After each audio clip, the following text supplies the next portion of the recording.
तो world history में PYQs mains में पीटी में तो नहीं आता, आता है? आता है? आएगा तो वो यूनाइटेड नेशन ऑर्गेनाइजेशन ये सब आएगा, बट वो करंट अफेयर्स में जनरली आता है और इंटरनेशनल रिलेशन वाले में आता है। ठीक है, हिस्ट्री पर्सपेक्टिव से वर्ल्ड हिस्ट्री नहीं आती है, प्रीलिम्स की बात कर रहा हूँ। मेंस में पीवाईक्यूज उठाओगे तो ज्यादा क्वेश्चंस नहीं मिलेंगे, बट सिलेबस में है, और कब यूपीएससी पूछ ले तो कुछ कह नहीं सकते। ठीक है, फॉर एग्जाम्पल पोस्ट इंडिपेंडेंस आया था, पिछले 3-4 साल से शायद कोई क्वेश्चन नहीं आया उसमें पोस्ट इंडिपेंडेंस में, बट 17 या 16 में 5 क्वेश्चन आए थे 50 मार्क्स के। ठीक है, तो ऐसा बाउंसर कभी भी एक्सपेक्ट कर सकते हैं हम। अब इसमें क्या है, वर्ल्ड हिस्ट्री में टॉपिक्स तो बहुत सारे हैं, ऑप्शन वालों का ज्यादा मसला नहीं है, लेकिन जीएस वालों के लिए टॉपिक्स हमको सब नहीं करने हैं, जो इंपॉर्टेंट है सिर्फ वही कराएंगे। अमेरिकन रेवोल्यूशन, एनलाइटनमेंट टच कराऊंगा। ठीक है, अमेरिकन रेवोल्यूशन, फ्रेंच रेवोल्यूशन सब सुना है, नेपोलियन, वर्ल्ड वॉर्स सुने हैं सब, इंडस्ट्रियल रेवोल्यूशन सब सुना है ना, तो वही सब चीजें कवर करेंगे हम इसमें। वर्ल्ड हिस्ट्री में जनरल देख लेते हैं कवर क्या क्या करना है इसमें। सबसे पहले तो सिलेबस में ये लाइनिंग्स है, ये लाइंस हैं या ये वर्ड्स हैं, जो भी कहो आप, सिलेबस का पार्ट है ये। GS1 mains history, world history. History of the world will include events from 18th century such as industrial revolution, world wars, withdrawal of national boundaries, colonization, decolonization, political philosophies like communism, capitalism, socialism, etc. Problem यहाँ पर है, ETC पर problem है। ठीक है, क्योंकि उसने general specifically तो बोल दिया क्या क्या कवर करेगा वो, बट यहाँ पर क्या लिख दिया उसने। अब यहाँ ये इशू बहुत ज्यादा प्रॉब्लमेटिक है, क्योंकि वर्ल्ड वॉर आप कर लोगे, कहीं लिखा है इसमें वर्ल्ड वॉर्स, लिखा है ना। अब वर्ल्ड वॉर्स के बीच के इवेंट्स जो हुए हैं, जो भी फिनोमिना हुआ है, प्रोसेस पॉलिटिकल जो भी हुआ है, वो भी पूछ लेता है ये, तो वो बिटवीन द लाइंस है। ठीक है, तो सारे इंपॉर्टेंट टॉपिक्स हम कवर कर लेंगे। कम्युनिज्म, कैपिटलिज्म तो सुना ही होगा, USSR ये सब सुना है ना, कोल्ड वॉर, ठीक है, वो सब देखेंगे वहां पर। And from 18th century such as industrial revolution, world wars, French revolution लिखा है कहीं? नहीं लिखा ना, क्वेश्चन आ चुका है। अमेरिकन रेवोल्यूशन नहीं लिखा, इसमें लिखा है क्या? तो इसलिए थोड़ा प्रॉब्लमेटिक है ये। ठीक है, बट इसलिए मैं स्टार्ट कराऊंगा, रेनेसा टच कराऊंगा पहले, 13 to 16 सेंचुरी अराउंड। रेनेसा के बाद एनलाइटनमेंट टच कराऊंगा, वहां पर पॉलिटिकल फिलोसफीज है। कौन कौन से हैं? थॉमस हॉब्स सुना है, जॉन लॉक सुना है, रूसो सुना है ना, ये सब पॉलिटिकल फिलोसफीज, तो उनको मैं टच करा दूंगा, कॉन्टेक्स्ट सेट हो जाएगा। प्लस उसके बाद ये सब फिलोसफर्स आपको एथिक्स में भी करना है, वहां बहुत इन डेप्थ में करोगे, यहाँ मैं ऊपर से हिस्टोरिकल पर्सपेक्टिव में टच करूंगा मैं, एथिक्स में एथिक्स के पर्सपेक्टिव से करोगे आप। ठीक है, ठीक है। मेजर रेवोल्यूशन कौन कौन सा है देखो इसमें। अमेरिकन रेवोल्यूशन 1776 सुना है, अमेरिकन रेवोल्यूशन। ठीक है, फ्रेंच रेवोल्यूशन, नेपोलियन वगैरह सब यहीं पर आएंगे। रशियन रेवोल्यूशन सुना है, जार निकोलस, ये सब चीजें। यूनिफिकेशन ऑफ जर्मनी, इटली, ये सिलेबस में कहीं लिखा है क्या? नहीं लिखा है, बट क्वेश्चंस आ चुके हैं यहाँ पर। ठीक है, इसलिए इंपॉर्टेंट थीम सारी मैं कवर करा दूंगा तुमको। हाँ, ये सुना है इंडस्ट्रियल रेवोल्यूशन। अच्छा, रेवोल्यूशन मैंने पूछा था एक बार, अरीब हिस्ट्री वाले नहीं बताएंगे। What is revolution? यस, क्या नाम है आपका? हाँ, धीरे धीरे मैं जान जाऊंगा नाम। जुबैर, चलो बताओ, व्हाट इज रेवोल्यूशन? सिलेबस का पार्ट नहीं है, but general knowledge. Transform society, ये वर्ड ठीक है। और कोई? रेवोल्यूशन गलत बोलो कोई बात नहीं, ठीक करने का काम मेरा है, बोलो। Non violent protest, non violent जरूरी नहीं है। और सीरीज ऑफ चेंज, हाँ ये कुछ हद तक ठीक है, ट्रांसफॉर्म, सीरीज ऑफ चेंज। और रेवोल्यूशन, यस। ऑनलाइन कौन कौन है? Fazil, good evening sir. Which can transform, Keshav, yes. Change की बखान, यस। चेंज और ट्रांसफॉर्म के अराउंड है, बोलो, थोड़ा इलेबरेट करो थोड़ा सा। Yes, large scale changes in a yes, बहुत छोटे टाइम के अंदर जब बड़े चेंजेस होते हैं, वो होता है रेवोल्यूशन। एक होता है रिवोल्ट, चेंज उसमें भी है, चलो ठीक है। और डिफरेंस क्या है रेवोल्यूशन और रिवोल्ट में? 1857 was a revolt, American revolution was a revolution. अब सो यस, सक्सेसफुल होता है, लार्ज स्केल चेंजेस होते हैं, वो रेवोल्यूशन होता है। रिवोल्ट जनरली फेल्ड होता है, फेल्ड अटेम्प्ट ऑफ रेवोल्यूशन बोल सकते हैं हम। ठीक है, ये मैं बहुत क्रूड फॉर्म में बता रहा हूँ, एग्जैक्ट डेफिनेशन नहीं, क्रूड फॉर्म में समझाने के लिए। ठीक है, अब इसमें हम कॉलोनियलिज्म और इंपीरियलिज्म भी करेंगे। अगर आप दिल्ली जैसे शहर में बजट में आईएएस की तैयारी करना चाहते हैं तो इस वीडियो को एंड तक जरूर देखें। ये है बनो आईएएस। इसको रन करने वाले हैं UPSC qualified ex civil servant and Jamia RC alumni. यहाँ की फैकल्टी को ना केवल यूपीएससी एग्जाम का एक्सपीरियंस है बल्कि पढ़ाने का भी सालों का एक्सपीरियंस है। ये एक्सपर्ट फैकल्टी हर टॉपिक को अच्छे से एक्सप्लेन करते हैं, उसके बाद हर टॉपिक को डिक्टेट करते हैं ताकि आपके पास अपने खुद के हैंड रिटन नोट्स हो। साथ ही क्लास में प्रीलिम्स और मेंस के प्रीवियस ईयर क्वेश्चन को सॉल्व किया जाता है और डिस्कस भी किया जाता है। यहाँ पे आपको सिविल सर्वेंट्स जैसे कि आईएएस, आईआरएस और एक्स सिविल सर्वेंट्स साथ के साथ जामिया आरसी के एलुमनाइज आपको पर्सनल मेंटरशिप देते हैं। डेली आंसर राइटिंग जो कि सारे टॉपर्स रिकमेंड करते हैं, इस पर यहाँ पे बहुत फोकस किया जाता है जो कि बाकी कोचिंग्स में नहीं होता है। इसके साथ ही आपको मिलती है प्रीलिम्स और मेंस की टेस्ट सीरीज जो आपको एग्जाम के लिए रेडी करती है। यहाँ के अगर हाईलाइट्स की बात करें तो स्मॉल बैच साइजेस जिसमें 60 स्टूडेंट्स होते हैं और जीएस कोर्स के साथ आपको एसए और सीसैट की क्लासेस भी होती है जिसके लिए आपको अलग से पे करने की जरूरत नहीं है। और ये लोकेटेड है सुखदेव विहार मेट्रो स्टेशन के बिल्कुल सामने। तो देर किस बात की, आज ही स्टार्ट करें और अपने यूपीएससी के सपने को साकार करें। थैंक यू फॉर वॉचिंग बनो आईएएस।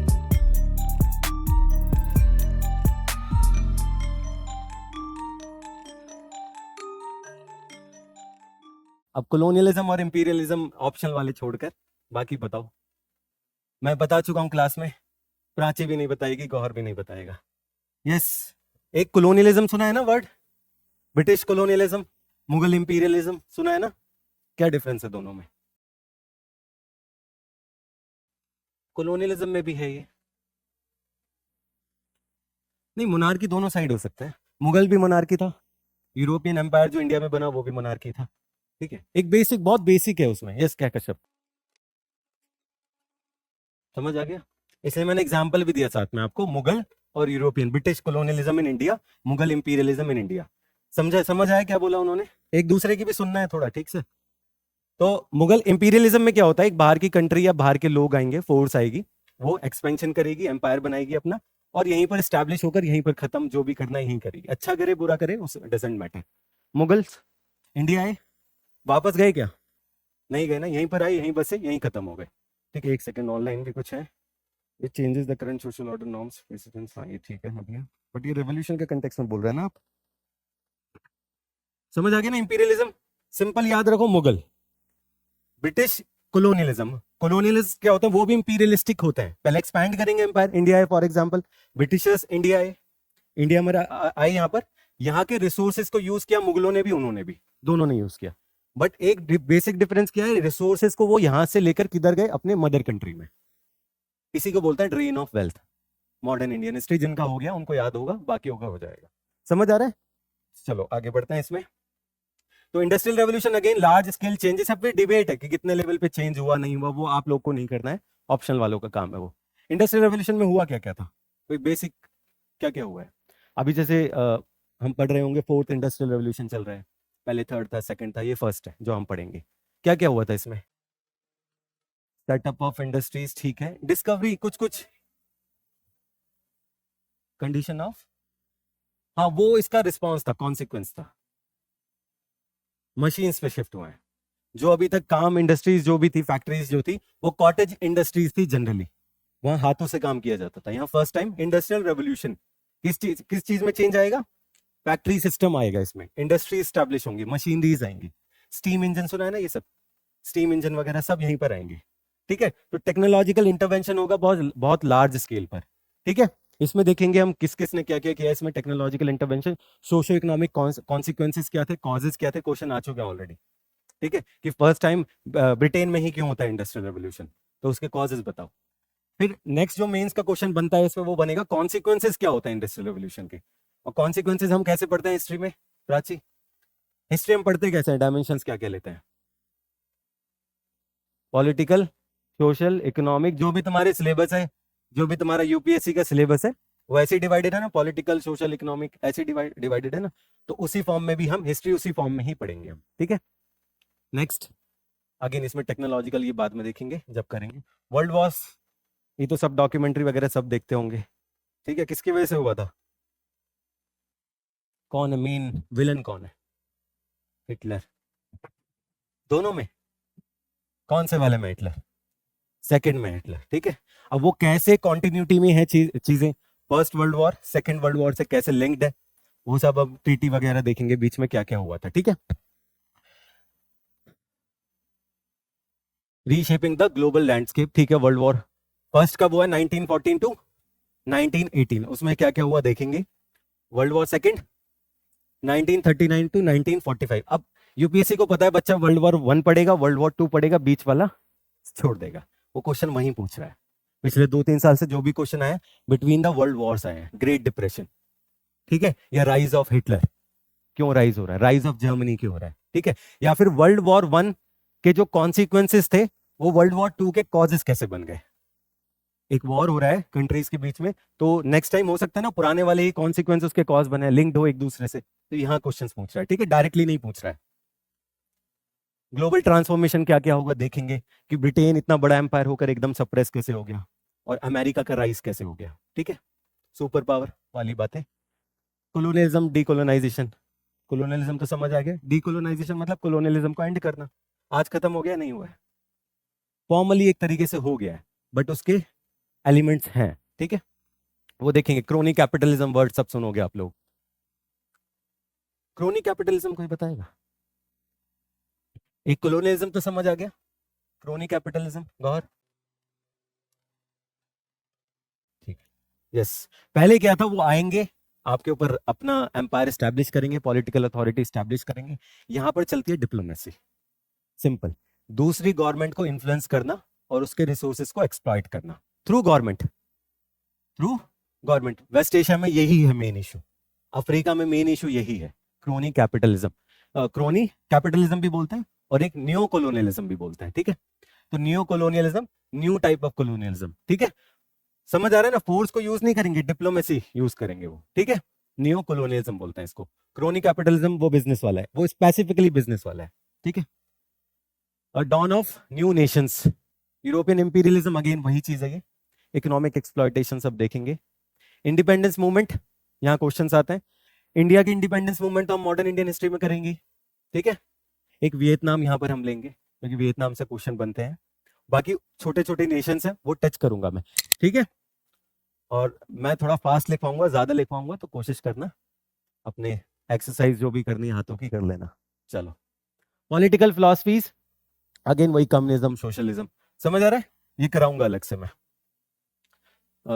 इसमें कम्युनिज्म में कौन है मेन फिलोसफर, मार्क्स, ठीक है, समझ आएगा, ये सब देखेंगे हम। कार्ल मार्क्स सुना होगा, और कार्ल मार्क्स को आपका optional, irrespective of your optional, Karl Marx आप ऐसे या वैसे पढ़ोगे ही पढ़ोगे, चाहे आप फिलोसफी लो चाहे हिस्ट्री लो, ये कुछ भी हो, कार्ल मार्क्स आना ही आना है, बहुत इंपॉर्टेंट फिगर है, ठीक है। इसके बाद वर्ल्ड वॉर 2 हो जाएगा, तो वर्ल्ड वॉर 2 के कॉन्सिक्वेंसेज होंगे, इंटरनेशनल जो हमारे रिलेशंस है वो चेंज होंगे, पावर कॉम्प्लेक्स जो जितनी भी पावरफुल नेशंस हैं उनकी इक्वेशंस चेंज होंगी, यूके का, इंग्लैंड का डिक्लाइन होगा, अमेरिका का राइज होगा, फिर बहुत सारी नई इंडिपेंडेंट कंट्रीज आएंगी, ठीक है। तो ये सब डिप्लोमेटिक चीजें चलती रहेंगी, तो उसमें हमें ये देखना है। इसमें सबसे इंपॉर्टेंट इवेंट होगा पोस्ट वर्ल्ड वॉर 2 के बाद, कौन सा, कोल्ड वॉर, एक न्यू टाइप ऑफ वॉर है उसमें, ठीक है, between US and USSR generally बोलते हैं हम, बट एक्चुअल में it was a fight between two philosophies, communism and capitalism. उसमें स्फीयर ऑफ इन्फ्लुएंस क्या क्या होता है, कैसे, वियतनाम वार सब उसी में आएगा, नॉर्थ कोरिया का इशू, वियतनाम वॉर, पैलेस्टीन का इशू, सब इसी के रिपरकशंस हैं, ठीक है। इवन कश्मीर इशू एक कॉज ये भी आता है, ठीक है, जो कॉम्प्लेक्स होती हैं चीजें उसके बारे में। चलो, फिर डिसइंटीग्रेशन ऑफ यूएसएसआर, जो मॉडर्न रशिया बना है, उससे पहले क्या क्या हुआ था, यूएसएसआर ब्रेक कैसे हो गया, ठीक है। अल्टीमेटली इसमें आपको दिख ही रहा होगा कि अमेरिकन रेवोल्यूशन से हम शुरू करेंगे, एनलाइटनमेंट जैसे ही मैं एंड करूंगा, क्लोज करूंगा, पहला टॉपिक अमेरिकन रेवोल्यूशन होगा। अमेरिकन रेवोल्यूशन से आज तक उसका राइज ही हुआ है, America as a super power बना है। तो इन बिटवीन जितने भी इवेंट्स हम पढ़ रहे हैं ना, अगर क्वेश्चन आ जाए कि मेंशन द कॉजेस या mention the process for the rise of US as a super power in current world, तो शुरू से लेके एनलाइटनमेंट से लेके जितना भी सिलेबस हम कवर करेंगे वो सब कॉजेज ही हैं अमेरिका के राइज के, ठीक है। अब इसमें एनसीईआरटी की टेक्स्ट बुक है, 11th-12th की है शायद, उसमें देख लेना, ज्यादा नहीं है, बाई क्लास में हम ज्यादा करेंगे, ठीक है। पीटी के लिए कुछ नहीं है इसमें, वर्ल्ड वॉर नहीं आता है, पीटी में कोई स्पेसिफिकली फैक्ट नहीं आएगा, ठीक है। आएगा तो वो पॉलिटी के कंटेक्स्ट में आएगा या इंटरनेशनल रिलेशन के करंट अफेयर्स के कॉन्टेक्स्ट में आएगा। यूनाइटेड नेशन, ये सब है ना, NAM, United Nation, League of Nation, सुना है ना सब, ये सब, ठीक है, उसमें आएगा। बाकी आंसर राइटिंग मैं क्वेश्चन देता रहूंगा, क्लास के अंदर करते रहना तो बेहतर है, नहीं करोगे तो प्रॉब्लम हो जाएगी, ठीक है। चलो,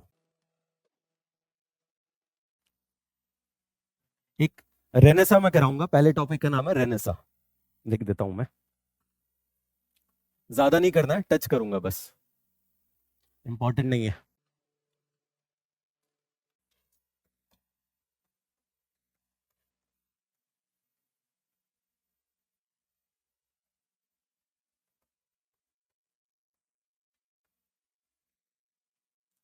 it means rebirth.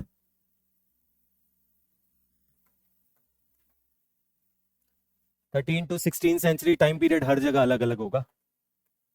AD BC में फर्क पता है ना, तो अभी सब एडी चल रहे हैं, एंशिएंट है बीसी में, ठीक है, पता है ना सबको एडी। चलो पूछ लो, एक सवाल पूछ लो, किसी को डाउट है तो बता दो पहले ही, उससे नहीं पूछूंगा। एडी और बीसी में फर्क पता है, डिफरेंस पता है? बहुत बेसिक है हिस्ट्री का, बहुत बेसिक है। चलो मैं पूछ लेता हूं, अलेक्जेंडर, सुना है नाम, सिकंदर, कब आया था? 2324, ये डिबेटेड है, 23 लेके या 20 लेके चलते हैं, छोड़ो, ये बीसी है। आज कौन सा ईयर चल रहा है? 2025, 25 हटा दो, ठीक है, तो ये 2000 बीसी चल रहा है फॉर एग्जांपल, सब जेनजीज हैं, ठीक है, 2000 बीसी, और वो एडी, सॉरी ये एडी है। अब मैं पूछ लेता हूँ, रुक जाओ मैम, आप बताएं जरा कितने टाइम पहले की बात है ये अलेक्जेंडर की? सीसेट, प्योर सीसेट, चलो इसको ये भी मत लो, 300 कर देते हैं, 20 भी हटा दो, कितना साल हो गया? आप बताएंगे कुछ, कितना साल हो गया अलेक्जेंडर को आए हुए? 2300, 2300 सही कह रहे हैं क्या? 2300 सही कह रहे हैं क्या? बोलो, क्या कैसा सही बोल रहे हैं? 2300, ठीक है, 2300 कैसे कैलकुलेट किया आपने? जीरो तक जाओ पहले, ये जो 2025 एडी चल रहा है इसको जीरो तक ले जाओ, 2000 से हमने कंसिडर किया था, 2000 जीरो तक हो गया। बीसी होता है जीरो से पीछे, और वो कितना पीछे है? अराउंड 300 लगा लो, ठीक है। चलो, अब हिस्ट्री किया है इससे पहले किसी ने किया है? मतलब किस किसने नहीं किया? कुछ कम लोगों ने किया है, किस किसने हिस्ट्री नहीं किया अभी तक? कुछ भी नहीं किया। चलो, बाकी आपने किया हिस्ट्री यहाँ पर? जुबैर, राइट, वैसे पढ़ा तो है, चलो तो बता दो what is history. Yes, basic से चलते हैं, थोड़ा सा टाइम लगेगा, सडनली मैं वहां सीधा नहीं जाना चाह रहा। क्या हुआ सना मेहताब, बताओ हिस्ट्री। पास्ट, यस, कोई ऐड करना चाहेगा? History sir, past, study of the past major events, yes, in general, ठीक है। बाकी हिस्ट्री में डिबेट है, सबके अपने अपने आर्ग्यूमेंट्स है, ऑप्शनल और एक्सपर्ट वाले देखेंगे उसको, ठीक है। सिंपल है, study of major events. History तो अभी 2 मिनट पहले में आया, वो भी हिस्ट्री है, ठीक है, जो भी पास्ट है ना 2 मिनट पहले का, वो हमें पढ़ना है जो इंपॉर्टेंट इवेंट्स है या फिर जिसके सोर्सेज हमारे पास हैं, जो हम पढ़ सकते हैं, सिंपल कहूं तो ये सब सोर्सेज है हमारे पास, एनलाइटनमेंट ईरा के, एंशिएंट इंडिया के, ठीक है, तो वही पढ़ना है हमको, ठीक है। हिस्ट्री समझ आ रहा है ना, past general, study of important या major events of the past, वो हिस्ट्री है। चलो, अब रेनेसा लिखो।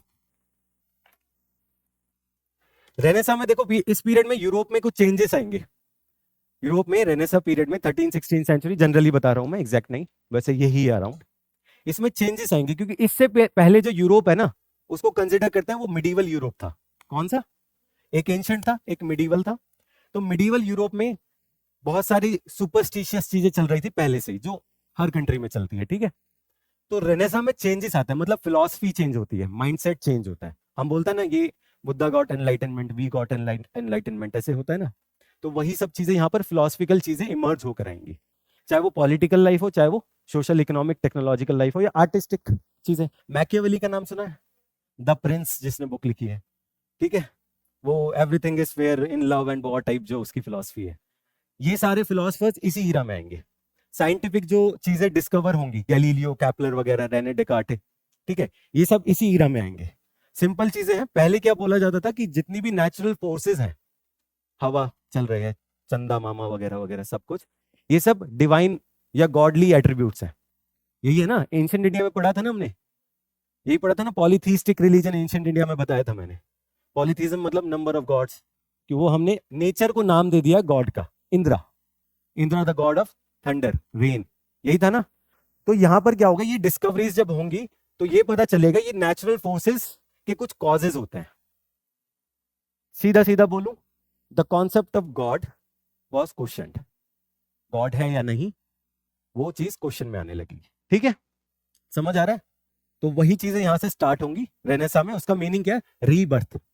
अब रीबर्थ में जनरली क्या होगा, जो रोमन कल्चर चल रहा था, रोमन ट्रेडिशन चल रहा था, या ग्रीस का जो ट्रेडिशन चल रहा था, 300 मूवी देखी है ना? नहीं देखी? कुछ तो देख लिया करो, ठीक है। 300 मूवीज वगैरह ये सब ग्रीक कल्चर वगैरह दिखाते हैं। रोमन एम्पायर के बारे में सुना है? तो उसको गोल्डन एज वगैरह बोलते हैं यूरोप में। तो वो उन सब चीजों को वापस से रिवाइव करेंगे, उनको पढ़ेंगे, लिटरेचर को पढ़ेंगे, ट्रांसलेट करेंगे, ठीक है। वो इस पीरियड में होगी रेनेसा में। चलो इसमें एक दो डायमेंशन लिख लो, ज्यादा नहीं करना हमें, क्योंकि मुझे आगे ये कंटेक्स्ट समझाना है अमेरिकन रेवोल्यूशन वगैरह का, इसलिए मैं थोड़ा थोड़ा बताकर चलूंगा, ठीक है। लिख लो इसमें, Renaissance means rebirth, a period of revival of classical Greek and Roman knowledge, classical Greek and Roman knowledge, comma, humanism, comma, art,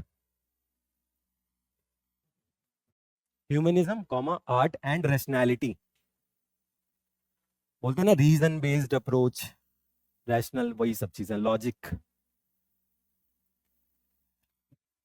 after the stagnation of the middle edges, after the stagnation of the middle edges, time period मैंने बता दिया ऊपर, 1416 generally ये होता है, थोड़ा थोड़ा changes है। चलो इसमें आगे लिख लो, it begin in Italy, Italy सुना है ना? It begin in Italy and spread gradually across Europe, Karan बोला 23, हाँ ठीक है करण आपका। मोनालिसा का पेंटिंग किसने बनाई है? मोनालिसा सबको पता है, वो सब इसी पीरियड के हैं, ठीक है। आर्ट मैंने लिखवा है ना, आर्ट, तो वो सब मोनालिसा की पेंटिंग सब जो भी बनती है, सब चीजें इसी में होती है। इसमें लिख लो, फर्स्ट पॉइंट लिखो, डायमेंशंस लिखवा रहा हूं, हेडिंग तो डायमेंशंस। बहुत रेयर चांस है कि यूपीएससी पूछेगा इसको, क्योंकि वर्ल्ड हिस्ट्री में एक क्वेश्चन आता है, एक क्वेश्चन आएगा तो उसके पास बहुत सारी चीजें पूछने के लिए, तो इसको बहुत रेयर चांस है कि पूछे। बट ये है कि कॉन्टेक्स्ट सेट करना है, आगे कैसे कैसे चीजें बढ़ रही हैं, क्योंकि वर्ल्ड हिस्ट्री में एक चीज नोट करना, हर इवेंट पीछे वाले इवेंट से लिंक्ड है। अब मैं रेनेसा बता रहा हूं, फिर मैं बताऊंगा एनलाइटनमेंट, फिर एनलाइटनमेंट में जो हुआ वही चीज रेवोल्यूशन क्रिएट करती है, चाहे फ्रांस हो, चाहे अमेरिका हो, या कोई भी ग्लोरियस रेवोल्यूशन वगैरह सब, ठीक है। फिर अमेरिकन रेवोल्यूशन आगे फ्रेंच रेवोल्यूशन को इंपैक्ट करेगा, फ्रेंच रेवोल्यूशन आगे वाले इवेंट्स को इंपैक्ट करेगा, ठीक है। तो इंटरलिंक्ड है, इसलिए मैं थोड़ा सा बता रहा हूं। इसमें लिखो first, intellectual dimensions, intellectual dimensions, इसी में आगे लिख लो, फोकस ऑन, इंटेलेक्चुअल डायमेंशन में लिखना आगे, focus on reason, individual dignity, humanism है ये भी, ब्रैकेट में ह्यूमनिज्म लिख सकते हो। नेक्स्ट लिखो second point, artistic dimensions,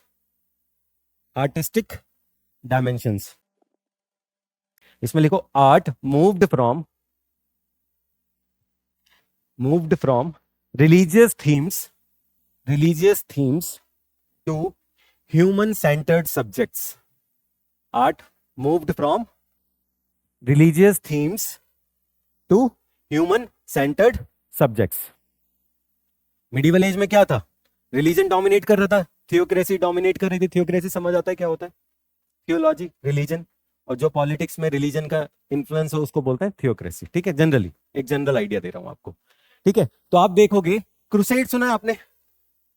crusade सुना है? क्या था क्रूसेड में, क्या हुआ था? हाँ, फाइट फॉर रिलीजियस कॉज। ठीक है, और वो क्रूसेड जो वर्ड है वो यूरोप से आया, और वो किसके ऊपर अटैक करना था जनरली? किसको कैप्चर कन्क्वेस्ट करना था? जेरूसलेम के लिए। तो ये सब रिलीजियस कॉज के लिए फाइट हो रही थी। ये सब मिडीवल यूरोप का पार्ट है या मिडीवल एजेस का पार्ट है। ठीक है, अब हम नेक्स्ट वाले फेज में आ चुके हैं। मिडीवल वाला हमें करना नहीं है, सिलेबस में है भी नहीं। ठीक है, तो क्रूसेड वगैरह, ये क्रूसेड इसलिए बता रहा हूं क्योंकि इंटरव्यू में क्वेश्चन आ चुके हैं, दूसरों को छोड़ो, मुझसे पूछा गया है। ठीक है, इसलिए मैं क्रूसेड जनरली टच कर रहा हूं, क्योंकि क्वेश्चन ये था जो मेरे से पूछा। इंटरव्यू में कुछ भी पूछ लेंगे वो आपके पर्सपेक्टिव में। ये मत सोचना कि मेरा हिस्ट्री ऑप्शनल नहीं है तो मुझसे नहीं पूछेंगे। उनका सिंपल है कि आप आते कहां से हो, आपके अराउंड हिस्ट्री तो होगी, दिल्ली से हो तो दिल्ली की हिस्ट्री होगी, तो कुछ भी टच कर सकते हैं वो। करंट अफेयर्स में फॉर एग्जांपल पैलेस्टीन का चल रहा है, हमेशा चलता है, पूछ सकते हैं। तो पैलेस्टीन का मैं अपना क्वेश्चन बताता हूँ क्या था, कि आज जो इशू हो रहा है पैलेस्टीन में, किस किस के बीच में हो रहा है? वो इजराइल एंड हमास और आसपास के अरब countries, means Muslims and Christian, Muslims and Jews, यही है ना? मुझसे क्वेश्चन पूछा था, ये तो क्रिश्चियनिटी के और मुस्लिम्स के बीच में फाइट थी, ज्यूज कैसे आ गए? समझ आ रहा है? तो वहां से फ्लो क्रूसेड से ही शुरू किया था। ये क्रिश्चियनिटी वाला इशू पुराना भी जा सकते हो आप, अरब जब कैप्चर किए थे जेरूसलेम को। ठीक है, तो ये मत सोचना कि हिस्ट्री नहीं है तो क्वेश्चन नहीं पूछेगा, कुछ भी आ सकता है। यूपीएससी के स्टूडेंट हो, सिलेबस में हिस्ट्री है, सिंपल। चलो, इसमें क्या लिखा था लास्ट पॉइंट? Artistic dimension. उसमें एग्जांपल लिख लो, पेंटिंग ऑफ, बेस्ट है। इससे पहले सब रिलीजियस थीम्स के ऊपर थी पेंटिंग्स जनरली, अभी क्या फोकस हो रहा है? Human centred. मोनालिसा एक पर्सन है, इंडिविजुअल पर्सन है, कोई गॉडेस नहीं है वो। ठीक है, चलो नेक्स्ट पॉइंट लिखो, scientific dimensions. Next third, scientific dimensions.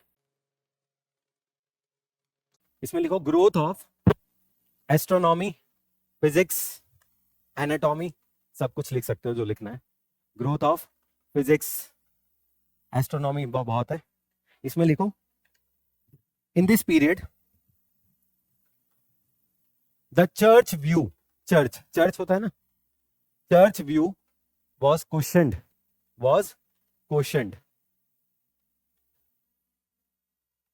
Church view was question. समझ आ रहा है? चर्च मतलब रिलीजियस सिंबल की बात कर रहा हूं। रिलीजियस कुछ फिलॉसफीज होती है ना कि जो एस्ट्रोनॉमिकल यूनिट्स हैं, कुछ भी हो, वो ऐसे बना है, वैसे बना है, ऐसा होता है ना, हर रिलीजन में अलग अलग होता है। तो ये न्यू साइंटिफिक डिस्कवरीज जो हो रही है, न्यू साइंटिस्ट कम्युनिटी जो इमर्ज हो रही है, वो इन सब चीजों को क्वेश्चन करेंगे कि ये सुपरस्टिशियस बिलीफ है आपके। समझ आ रहा है मैं क्या कहना चाह रहा हूं? अभी एनलाइटनमेंट में और समझ आएगा। नेक्स्ट लिखो, इसकी हेडिंग क्या दी थी लास्ट वाले की आपने? हाँ, अब नेक्स्ट दो, रिलीजियस डायमेंशन, रिलीजियस डायमेंशंस। इसमें लिखो सुपरस्टिशियस बिलीफ्स वर क्वेश्चनड। सिमिलर पॉइंट है ऑलमोस्ट। सुपरस्टिशियस बिलीफ वर क्वेश्चनड।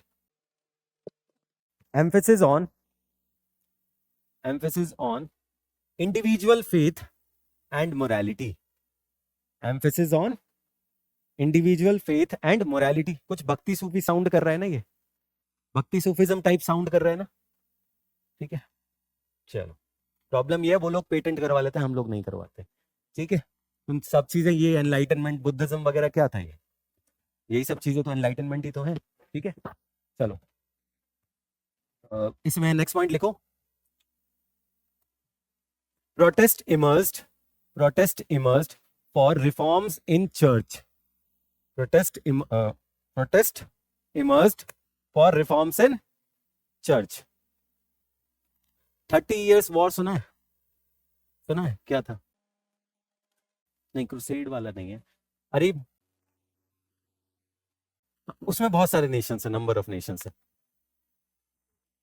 ये फाइट थी पॉलिटिकल डोमिनेशन की, कि पॉलिटिकल डोमिनेशन किसका होगा, चर्च का होगा या किंग्स का होगा।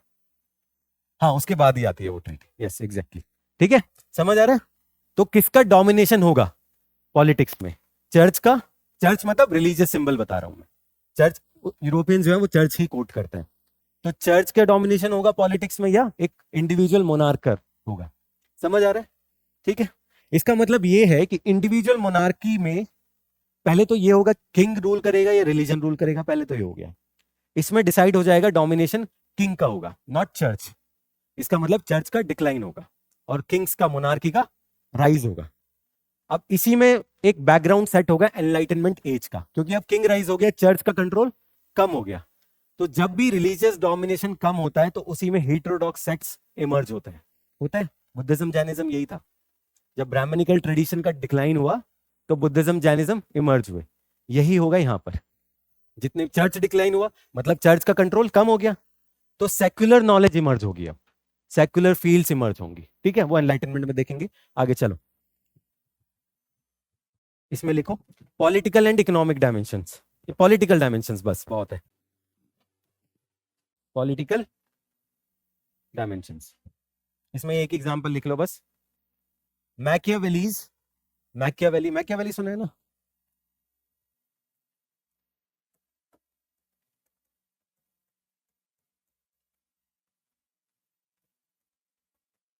Political realism,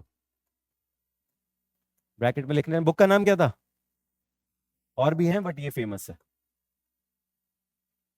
the Prince. मैकियावेलीज का पॉलिटिकल रियलिज्म। बुक कौन सी थी जिसमें ये बात हो रही है? The Prince. सुना होगा, everything is fair in love and war, ये टाइप चीजें। सिंपल है, कोई मोरालिटी कुछ नहीं, जो आपको लेना है ले लो, फोर्स से लो, डिप्लोमेसी से लो, ले लो, फोर्स यूज करो, कोई मसला नहीं है। समझ आ रहा है?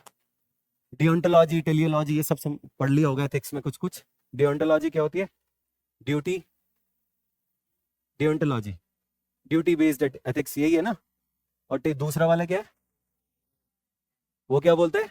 कॉन्सिक्वेंसेस डिसाइड करेंगे कि एथिक्स है या नहीं है। ठीक है, तो ये वही बोल रहा है कि आपको अपना आउटकम देखो कि आपको चाहिए क्या, वो ले लो, कैसे भी लो, कोई इशू नहीं है। ठीक है, सिंपल, फोर्स यूज करो, कोई मसला नहीं। Yes, and justify the means, एक greatest happiness of greatest number, ये सब चीजें इमैनुअल कांत भी है, वो करेंगे अभी हम। चलो, अच्छा इसमें ये वो लिख लो, एक अलग से सेक्शन दो, important figures of Renaissance. Important figures या इंपॉर्टेंट पर्सनैलिटीज ऑफ रेनेसा। एक तो लियोनार्डो है, लियोनार्डो दा विंची, सुना है ना नाम? एक तो वो लिख लो, कॉपरनिकस लिख लो। साइंस में कॉपरनिकस सुना होगा, साइंस में एनसीईआरटीज में पढ़ा होगा पुरानी। गैलीलियो सुना है नाम? हाँ, टेलीस्कोप। मैकियावेली मैंने लिखवाई दिया है। ठीक है, 3-4 बहुत है, इनफ है। बस ये टॉपिक इतना ही करना है, इससे ज्यादा नहीं छेड़ेंगे हम इसको। इससे ज्यादा छेड़ेंगे तो प्रॉब्लम हो जाएगी। ठीक है, बैकग्राउंड समझ आ गया क्या हो रहा है अभी तक? यहां से क्वेश्चन नहीं आएगा, मैं अगेन बोल रहा हूँ, क्वेश्चन नहीं आ रहा हूं, मैं सिर्फ कॉन्टेक्स्ट सेट कर रहा हूँ कि आगे जो होगा उसका यहीं से इन्फ्लुएंस क्रिएट होगा। ठीक है, बैकग्राउंड नॉलेज यही है उसकी। चलो, कुछ पूछना तो नहीं है इस टॉपिक में रहने सामने? पॉलिटिकल में द प्रिंस वाला लिख लो, बहुत है। ठीक है, अब आते हैं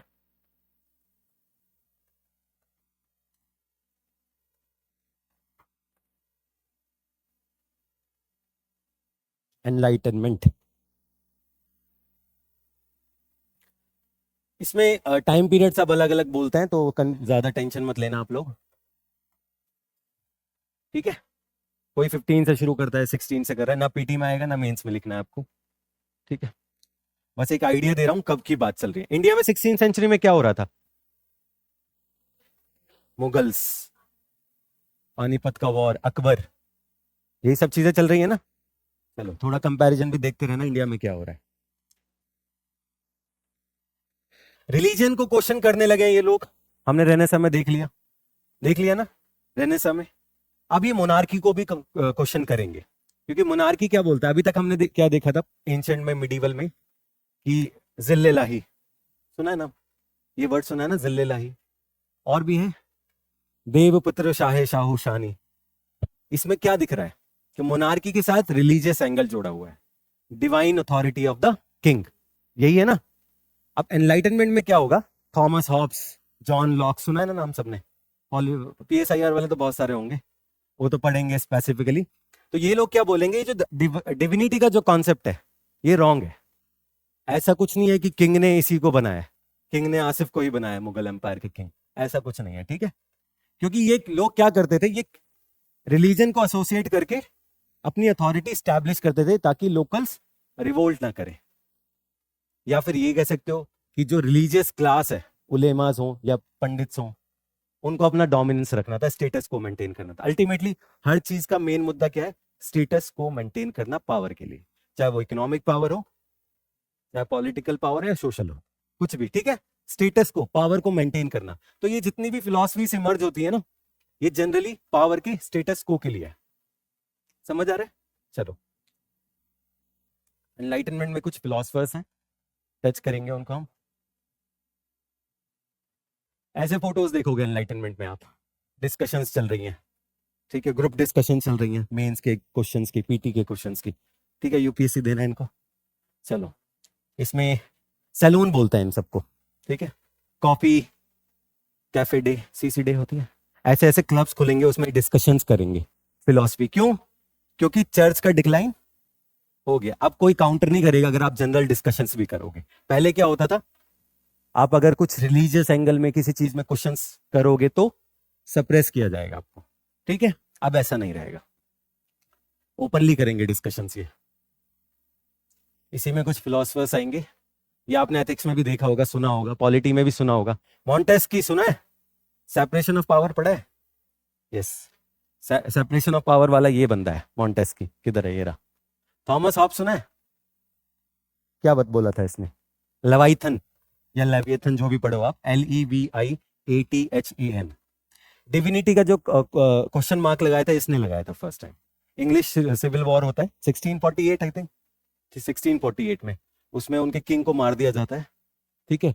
किंग को क्या नाम था? चार्ल्स सेकंड, यही था ना नाम? चार्ल्स सेकंड था नाम उसका, जो हु वाज बिहेडेड, ठीक है। तो इंग्लिश में एक सिविल वॉर होता है, इंग्लिश इंग्लैंड में, इंग्लिश जब बोलता है इंग्लैंड, 1648 में। तो वहां का जो किंग था Charles second I think, if I am not wrong, 1648, ठीक है। तो उसको बिहेड कर देता है क्राउड। तो वो नजारा जो होता है वो क्योस वाला नजारा होता है, मींस कोई लॉ एंड ऑर्डर नहीं है, कुछ नहीं है, आया किंग को भी मार दिया। तो ये क्या दिखा रहा है? क्योस, ठीक है, कोई रूल बेस्ड ऑर्डर कुछ नहीं है। तो उसी में थॉमस हॉब्स एक बुक लिखता है, क्या नाम है उसका? लेवाइथन। वो क्या बोलता है? Man by nature is brutish, और भी बहुत सारी चीजें बोलता है, नास्टी, ब्रूटिश, ठीक है, ये सब बोलता है, मतलब बुरा है, सिंपल, नेगेटिव, ठीक है। क्योंकि अगर सिर्फ नेचर में आदमी को छोड़ दिया जाए, हम लोग को छोड़ दिया जाए, तो कोई रूल बेस्ड ऑर्डर कुछ नहीं है, सब एक दूसरे का कत्लेआम कर देंगे, simple. Man by nature is brutish, nasty, और एक दो वर्ड और भी है उसके, ठीक है। तो इसमें ये क्या बोलता है कि इसीलिए इस क्योस को रोकने के लिए एक किंग की जरूरत है, king is needed, monarchy is needed. और वो मोनार्क जो है उसको पावर्स कहां से मिलेंगी? सोशल कॉन्ट्रैक्ट से। हम लोग फॉर एग्जांपल, चलो मैं नहीं बनूंगा किंग, प्राची किंग है फॉर एग्जांपल, क्वीन है, ठीक है, प्राची इज अ क्वीन। अब क्योस है, नेचर है, उसमें हमें एक मोनार्क बनाना है, प्राची को फॉर एग्जांपल। तो हम यहाँ डिसाइड करेंगे, we as a people, we the people of India solemnly resolve to constitute प्राची को एज अ क्वीन, ठीक है। तो इसमें अब क्या, ये सोशल कॉन्ट्रैक्ट, एग्रीमेंट साइन होगा। जैसे आपने रेंट वेंट पे रूम लिए होंगे बाहर, अभी फ्लैट, तो एग्रीमेंट साइन होगा और उसमें डिसाइडेड होगा ये जो भी है, वो मोनार्क बन गई। अब ये इसको किसने बनाया मोनार्क? हम लोगों ने। तो इसका मतलब ये फुल्ली इंडिपेंडेंट है डिसीजन लेने के लिए, ताकि क्योस ना हो, लॉ एंड ऑर्डर स्टैब्लिश हो जाए। अब इस प्रोसेस में प्राची रूथलेस भी हो सकती है, मतलब कोई लॉ एंड ऑर्डर के अगेंस्ट जा रहा है तो उसमें वो रूथलेसली भी एक्ट कर सकती है, किसी को मार भी सकती है। बट यहाँ प्रॉब्लम यह है कि अगर रूथलेस हो जाएगी, सोशल कॉन्ट्रैक्ट का वायलेशन होगा, तो हटेगी कैसे, वो हटाएंगे कैसे, ये नहीं बताया थॉमस हॉब्स ने। ये काम कौन करेगा? John Locke. समझ आ गया? और ये जो मोनार्क का नाम दिया लेवाइथन, जब आप फोटो देखोगे लेवाइथन का, वो बहुत एक क्रूअल टाइप का, राक्षस टाइप का किंग है, ठीक है। तो जब उससे पूछा जाता है कि अगर किंग ऐसे प्रॉब्लम्स क्रिएट करेगा लोगों के लिए, जनरल सोसाइटी के लिए, तो क्या करना पड़ेगा, तो उसने क्या आंसर दिया था कि ये तो लोगों ने बनाया है, ये किंग लोगों ने बनाया, तो अगर कुछ प्रॉब्लम हो रही है तो लोग खुद उसके जिम्मेदार हैं। समझ आ रहा है? किंग के ऊपर रिस्पॉन्सिबिलिटी नहीं है ये। समझ आ गई चीज? बट इसने ये क्या बोला कि कोई गॉडली फिगर नहीं है जो किंग बनेगा, डिविनिटी वाले कॉन्सेप्ट को एंड कर दिया। समझ आ गया लेवाइथन? इसके बाद आएगा जॉन लॉक। किधर है जॉन लॉक? इसमें है, हाँ ये रहा जॉन लॉक। इसकी कौन सी बुक है? बहुत सारी हैं वैसे तो book. Two treaties on government है शायद इसकी बुक, राइट मिसबा? आपका ऑप्शन है। हाँ, कौन कौन से? यही सब चीजें, ठीक है। राइट टू प्रॉपर्टी, लाइफ, ठीक है। ये क्या बोलता है कि जो मैन है, मैन मीन्स यहाँ मैं जेंडर न्यूट्रल होकर बोल रहा हूँ, ठीक है। मैन का कॉन्टेक्स्ट वही है उस सेंस में, या ह्यूमंस जो हैं उनके बाय बर्थ कुछ राइट्स हैं। फॉर एग्जाम्पल उनकी लाइफ ये बाय बर्थ है, समझ आ रहा है? उनकी प्रॉपर्टी ये बाय बर्थ है। और मैन इन नेचर, वो क्या बोल रहा था थॉमस हॉब्स? ब्रूटिश है, नेस्टी है, मतलब नेगेटिव है। ये पॉजिटिव सेंस में ऑप्टिमिस्टिकली देख रहा है ये, कि वो ठीक है। फिर सोशल कॉन्ट्रैक्ट भी बोलेगा, सोशल कॉन्ट्रैक्ट है, ठीक है। और सोशल कॉन्ट्रैक्ट में लाइफ, लिबर्टी, जो भी राइट्स हैं वो लिख देगा। ये हो गया social contract with these rights, ठीक है। वो 3 राइट्स, यहां तक क्लियर हो रहा है सबको? सोशल कॉन्ट्रैक्ट बन गया। अब जो मोनार्क है या जो भी गवर्नमेंट बन रही है, उसकी रिस्पॉन्सिबिलिटी है उस सोशल कॉन्ट्रैक्ट के हिसाब से एक्ट करने की। और अगर ऐसा नहीं होगा तो क्या होगा? किंग को रिप्लेस कर दिया जाएगा, और जो लोग हैं वो कर सकते हैं। अब सिर्फ ये नहीं कि रिप्लेस करना है, ये भी बताएगा कि कैसे करना है। बाय वायलेंस कर सकते हो आप। अमेरिका में गन कल्चर है, उसकी फिलॉसफी यही है, John Locke. Right to property बहुत स्ट्रांग है अमेरिका में। उस राइट टू प्रॉपर्टी को सेव करने के लिए, मतलब अपने राइट्स को सेव करने के लिए, आपके पास कुछ मैकेनिज्म होना चाहिए। इसीलिए वहां गन कल्चर है, सब गन्स रख सकते हैं। आपने देखी होंगी मूवीज में बहुत सारी चीजें कि we don't share land here in America, ऐसे करके होता है ना। तो बहुत सारी मूवीज है, तो उसमें गन कल्चर, इसीलिए गन कल्चर को बहुत ज्यादा सप्रेस नहीं कर पाते अभी, इतना सब इशू होने के बाद भी। समझ आ रहा है क्यों अमेरिका का कंटेक्स्ट क्या है? यही सब बैकग्राउंड है आज का, ये जो हम पढ़ने जा रहे हैं, ठीक है। एनलाइटनमेंट, जॉन लॉक पढ़ोगे आप स्पेसिफिकली, हिस्ट्री में बहुत ज्यादा नहीं पढ़ना, थोड़ा थोड़ा टच करना है हमको। रूसो, रूसो की एक लाइन है बहुत famous, man is born free but everywhere in chains. सुना ये? बॉर्न तो फ्री है, जब पैदा हुआ है जब तो फ्री है, लेकिन आप एक तरीके से देखो तो हर जगह वो बंधा हुआ है, चाहे लॉ के कंटेक्स्ट में हो, रूल ऑफ लॉ, सोसाइटी के कंटेक्स्ट में हो, फैमिली, ठीक है। अब जाके घर में नहीं बोलना कुछ भी ऐसा, ठीक है। ये मैं बस समझा रहा हूँ कि बोलना क्या चाह रहा है। मतलब हर चीज से born free but everywhere in chains, यही चीज है। ये रूसो बोलेगा। रूसो भी बोलेगा कि we should go to the natural state of the initial nature, natural state में हम लोग को किधर जाना चाहिए? जो शुरू में नेचर था, शुरू में नेचर था, जो भी था, ट्राइबल कल्चर जो भी था, क्योंकि वो ज्यादा इक्वल है, वहां रिसोर्सेज का ऐसे डोमिनेंस नहीं है सबके। जैसे फॉर एग्जांपल एंशिएंट इंडिया में हमने स्टोन एज किया था, वो जाते थे हंटिंग गैदरिंग करते थे, कोई प्रॉपर्टी का कॉन्सेप्ट नहीं था, लेकर आते थे, हंट करते थे, गैदर करते थे और उसको बांट देते थे आपस में। यही था ना स्टोन एज में जिन्होंने एंशिएंट, तो वही चीज ये भी बोलेगा। तो इसलिए इसकी इसकी बताऊंगा मैं, अभी छोड़ो, अभी इन डेप्थ नहीं जाएंगे ज्यादा, ऊपर ऊपर से। और कौन है? वोल्टेयर चर्च को बोलेगा द मॉन्यूमेंट ऑफ सुपरस्टिशन, सीधा सीधा अटैक करेगा, ठीक है। और ऐसा नहीं है कि इनकी लाइफ बहुत इजी है, आराम से बैठे हुए हैं बोल रहे हैं कुछ भी, इनकी भी बहुत भाग दौड़ हो रही है, ठीक है। कभी फ्रांस, कभी इंग्लैंड, कभी एग्जाइल हो रहे हैं, कभी कुछ, ठीक है। समझ आ गया? चलो, अब इमैनुअल कांत और है, वो एथिक्स में देखा भी होगा आपने, और मैंने मॉडर्न इंडियन हिस्ट्री में बताया भी था कुछ इमैनुअल कांत के बारे में। उसने एक ऐसे लिखा था, व्हाट इज एनलाइटनमेंट। तो हम इंट्रोडक्शन भी वहीं से शुरू करेंगे, ठीक है। चलो, द टर्म, एंड ज्यादा नहीं करना है, जो इंपॉर्टेंट है सिर्फ वो कराऊंगा मैं, ऑप्शनल वालों को ज्यादा करना है, आपको तो एक एक फिलोसफर्स करना है सारे। चलो, the term enlightenment was used by Immanuel Kant, used by Immanuel Kant। लिख लोगे ना Immanuel Kant? In his pamphlet, in his pamphlet, ये ऐसे लिख लो, in his pamphlet what is enlightenment.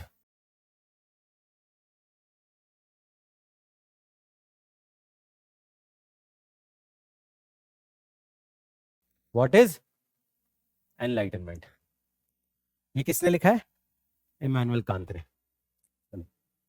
इसमें लिखो इट वॉज, एनलाइटनमेंट के बारे में लिखवा रहा हूं। एनलाइटनमेंट में लिखो इट वॉज द इंटेलेक्चुअल,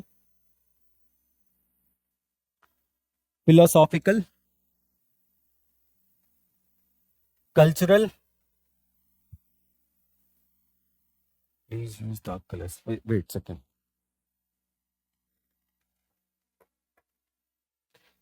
ठीक है केशव, आप यूज कर लेंगे। क्या था? It was intellectual, philosophical, cultural and social movement that spread throughout Europe during this period. ये सामने लिखा है 16 to 18 century, during 16 to 18 century AD. इसी में लिख लो it represents a huge departure from the medieval age of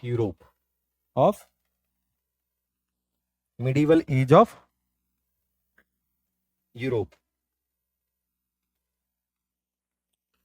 इसमें एक रे डायग्राम अगर बनाना हो तो 3 डायमेंशंस है जिनके अराउंड सारे पॉइंट्स होंगे। ठीक है, इंडिविजुअलिज्म,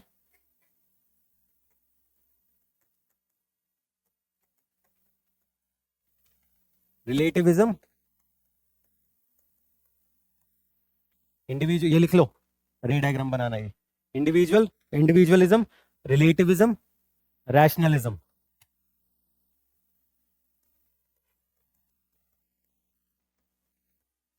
जो बेसिक कोर है ना एनलाइटनमेंट फिलॉसफी का, वो ये 3 वर्ड्स हैं। Individualism, relativism and rationalism. Individualism क्या बोला सना? ह्यूमनिज्म, ठीक है। आप कुछ कोई बोल रहा था? यस, ठीक है। इंडिविजुअलिज्म, ठीक है। सारा फोकस किसके ऊपर? जितने भी हमारे इंस्टीट्यूट है, सोसाइटी हो, स्कूल्स हो, ठीक है, पॉलिटिकल सिस्टम हो, ये सब इंस्टीट्यूशंस है हमारे, रिलीजन हो, इनका फोकस किसके ऊपर होना चाहिए? इंडिविजुअल के ऊपर। आप एक इंडिविजुअल को एज एन इंडिविजुअल ही देखो, उसका अपना डिसीजन हो सकता है। ठीक है, समझ आ रहा है? दिस इज ह्यूमैनिटी इनके हिसाब से। अब जाके कुछ प्रोटेस्ट नहीं करना घर पर, कभी बोल दो सर ने ऐसा बोला है। नेक्स्ट इज रिलेटिविज्म मीन्स कोई बताएगा? यस, हाँ ठीक है, हाँ एथिक्स वाला बता रहे हो। और कोई रिलेटिविज्म? मिसबा, अरीब, गौहर, कहकशा। यस, नाम धीरे धीरे पुराने वालों के तो याद है मुझे, नए वालों का भी पता नहीं है। जुबैर का याद हो गया। जुबैर, रिलेटिविज्म सिंपल रिलेट होता है ना, बोलते हैं फॉर एग्जांपल कंसिडर करो, हम अपने आप को कंसिडर करते हैं, मेरा कल्चर अलग हो सकता है, आपका कल्चर अलग हो सकता है। ठीक है, हो सकता है ऐसे जैसे फॉर एग्जांपल अमेरिकन कल्चर है, चाइनीज कल्चर है, अरब कल्चर, सबके अपने अपने कल्चर है। अब कोई अमेरिकन बैठ के ये नहीं बोल सकता कि अरब का कल्चर या चाइनीज कल्चर गलत है। ठीक है, सबके कल्चर ओके है, कोई इशू नहीं है। This is simple relativism. उनका है, उनका कॉन्टेक्स्ट है, इसलिए डेवलप हुआ है वो। सिंपल एथिक्स में पढ़ते हो, मैं लिखवा दूंगा अभी। समझ आ गया? मैं बेसिक समझा रहा हूँ बिल्कुल। ऐसा नहीं है कि जो मुझे अच्छा लगता है वही तुम्हें अच्छा लगे, जरूरी नहीं है। ठीक है, या जो मेरा कल्चर है वो मैं आपके ऊपर इंपोज करूं, ये ठीक नहीं है। यही रिलेटिविज्म है। इन बहुत बेसिक चीज में, बेसिक उसमें बता रहा हूं मैं। ठीक है, नेक्स्ट क्या है? रैशनलिज्म। स्पेलिंग गलत हो गई शायद, ये आएगा बीच में। Rationalism, logic based approach. ठीक है ना, रैशनल आउटलुक, ये सब बोलते हैं ना, लॉजिकल आउटलुक, वही सी मीन्स साइंटिफिक होना चाहिए, लॉजिक होना चाहिए। भाई इसमें प्रॉब्लम्स हैं, वो अलग चीज है। ठीक है, हर चीज रैशनैलिटी के हिसाब से नहीं देख सकते आप। चलो, अब एक हेडिंग दो, ये तीनों बना लिए, मैं लिखवा दूंगा अभी, अभी सिर्फ बना लो। एक हेडिंग दो, मेन फिलोसफर्स।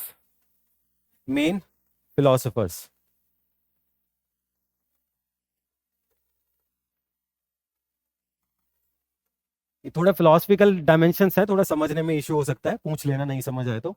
ठीक है, मेन टॉपिक हमारा आगे है, ये मेन नहीं है, ये सिर्फ बैकग्राउंड है। मेन फिलोसफर्स लिख लो, एक तो फ्रांस का लिखेंगे हम, एक इंग्लैंड के लिखेंगे, और किसके लिखें, स्पेन के लिखें क्या, फ्रांस ब्रिटेन, जर्मनी का इमैनुअल कांत है, यस जर्मनी, और क्या है, बस इतना बहुत है।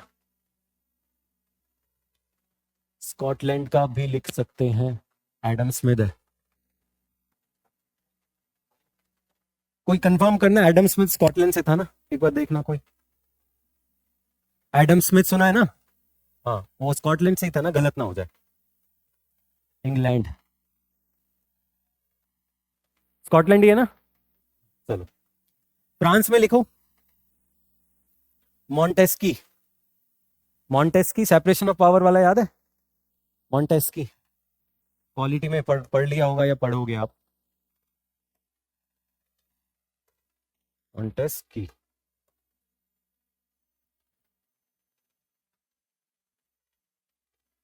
मॉन्टेस्की है फ्रांस में। Voltaire,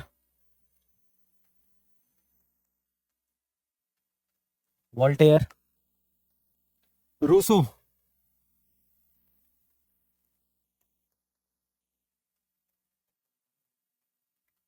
Rousseau, Voltaire. इंग्लैंड में लिखो Thomas Hobbes, Thomas Hobbs.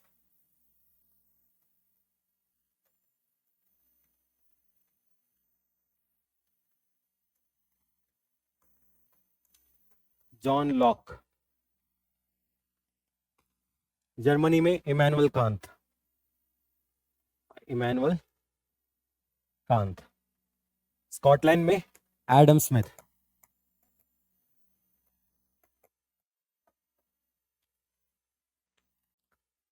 Clear है, इमैनुअल का। अब इनके सबके व्यू पॉइंट्स अलग अलग हैं थोड़े थोड़े, ठीक है, ऐसा नहीं है कि सब एग्जैक्टली वही बोल रहे हैं जो रूसो ने बोला, ठीक है। तो इसमें फॉर एग्जांपल इमैनुअल कांत और रूसो, ये एज ऑफ रोमांटिसिज्म वाले लोग हैं, जो काउंटर की तरह भी काम करेंगे एनलाइटनमेंट। जो भी ये एनलाइटनमेंट के आइडियाज हम डिस्कस कर रहे हैं ना, इसके एज अ काउंटर भी बोलेंगे, कॉन्शियसली और अनकॉन्शियसली, ठीक है। तो ये लोग काउंटर भी बोलेंगे रूसो। इमैनुअल कांत का आइडिया जो है वो स्कैप्टिसिज्म वाला है। स्कैप्टिक क्या मतलब, वो क्वेश्चन करेगा आपकी अथॉरिटी को या आपके कॉन्सेप्ट्स को। जैसे इमैनुअल कांत ये बोलेगा कि आप जो ये डिस्कशन कर रहे हो, आप जो डिस्कवरी कर रहे हो, वो डिस्कवरी ऑफ नेचुरल फोर्सेस, उनके कॉजेज, वो ये आपने बोला है। एप्पल गिरा तो ग्रेविटी है, वो हो या ना हो उससे मतलब नहीं, ये तो आपने बना दिया ग्रेविटी है, समझ रहे हो। तो वो क्वेश्चन कर रहे हैं आपके माइंडसेट को, आपके लॉजिक को। समझ आ रही है चीजें, थोड़ा फिलॉसफी है तो फिलॉसफी के हिसाब से ही पढ़ना पड़ेगा। समझ आ रहा है। फिर रूसो को देखेंगे बाद में। तो ये बना लिया सबने। एडम स्मिथ याद है किसी को, क्या था, फादर ऑफ इकोनॉमिक्स, क्या बोला था इसने, कौन सी बुक, वेल्थ ऑफ नेशन, याद है ना। लेसेस फेयर, वही फ्री हैंड, इनविजिबल हैंड, वो सब इसी का कॉन्सेप्ट है, ठीक है। चलो अच्छा, एक और है, इमैनुअल कांत का एक आइडिया बता देता हूं मैं। मैंने मॉडर्न इंडियन हिस्ट्री में लिखवाया भी था। उसने क्या पूछा था, व्हाट इज एनलाइटनमेंट, लिखवाया ना इंट्रोडक्शन में मैंने, व्हाट इज एनलाइटनमेंट। इसने बोला था एनलाइटनमेंट इज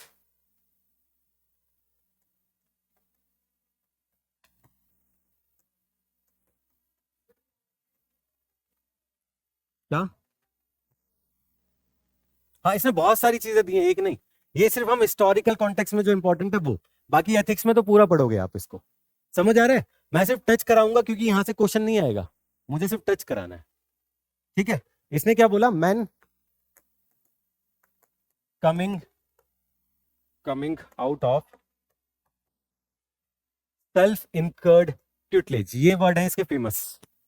ये क्या बोल रहे हैं, व्हाट इज एनलाइटनमेंट पे, man coming out of self incurred tutelage. याद है मैंने बताया था एक बार, उस वाली बिल्डिंग में थे जब हम क्लास कर रहे थे, ठीक है। Man coming of self incurred tutelage, क्या बताया था प्राची मैंने, सेल्फ इनकर्ड ट्यूटलेज। कोई बताएगा इसके बारे में। कैटेगोरिकल इंपेरेटिव वगैरह बहुत कुछ है इमैनुअल कांत का, वो हम यहां नहीं करेंगे, ठीक है, वो एथिक्स में है। सेल्फ इनकर्ड ट्यूटलेज, इसमें सिंपल है कि मैन जब अपना खुद का माइंड यूज करे, मैन मींस ह्यूमंस, ठीक है, जब वो अपना माइंड यूज करे किसी भी डिसीजन लेने में, कोई भी डिसीजन लेना है उसको, तो वो एज एन इंडिविजुअल डिसाइड करे। जनरली होता नहीं है। जैसे for example we are doing UPSC, imposed by parents या फिर इम्पोज्ड बाय सोसाइटी, या वो जो अच्छा हीरोइक इमेज आती है वो भी तो हमारे माइंडसेट को इन्फ्लुएंस कर रही है ना। तो ये बोलेगा दिस इज नॉट एनलाइटनमेंट, जब तक आप खुद से सोच कर नहीं करेंगे चीजें। ठीक है, समझ आ रही है बात मेरी? तो man coming out of self incurred tutelage, जो भी हम डिसीजंस लेते हैं वो इम्पोज्ड होते हैं हमारे ऊपर, इम्पोज्ड होते हैं। अब ये दो वजह से होते हैं इम्पोज्ड, या तो हम कुछ जानते ही नहीं, हमें नॉलेज ही नहीं है, पहली चीज तो ये कि हमको पता ही नहीं है। दूसरा मीन्स पता नहीं है मतलब हम इग्नोरेंट है, हमको चीजें पता नहीं है आसपास में क्या हो रहा है। दूसरी चीज है कि आउट ऑफ फियर, हम डरते हैं डिसीजंस लेने में। समझ आ रहा है? तो यही बोल रहा है इसलिए हम नहीं कर पाते हैं। समझ आ गई? ये सब फिलोसफिकल बातें हैं, यस और नो वाले फॉर्म में नहीं है कुछ भी। ठीक है, चलो अब एक हेडिंग दो, बेसिक फीचर्स और ideas of enlightenment. Basic features और आइडियाज ऑफ एनलाइटनमेंट।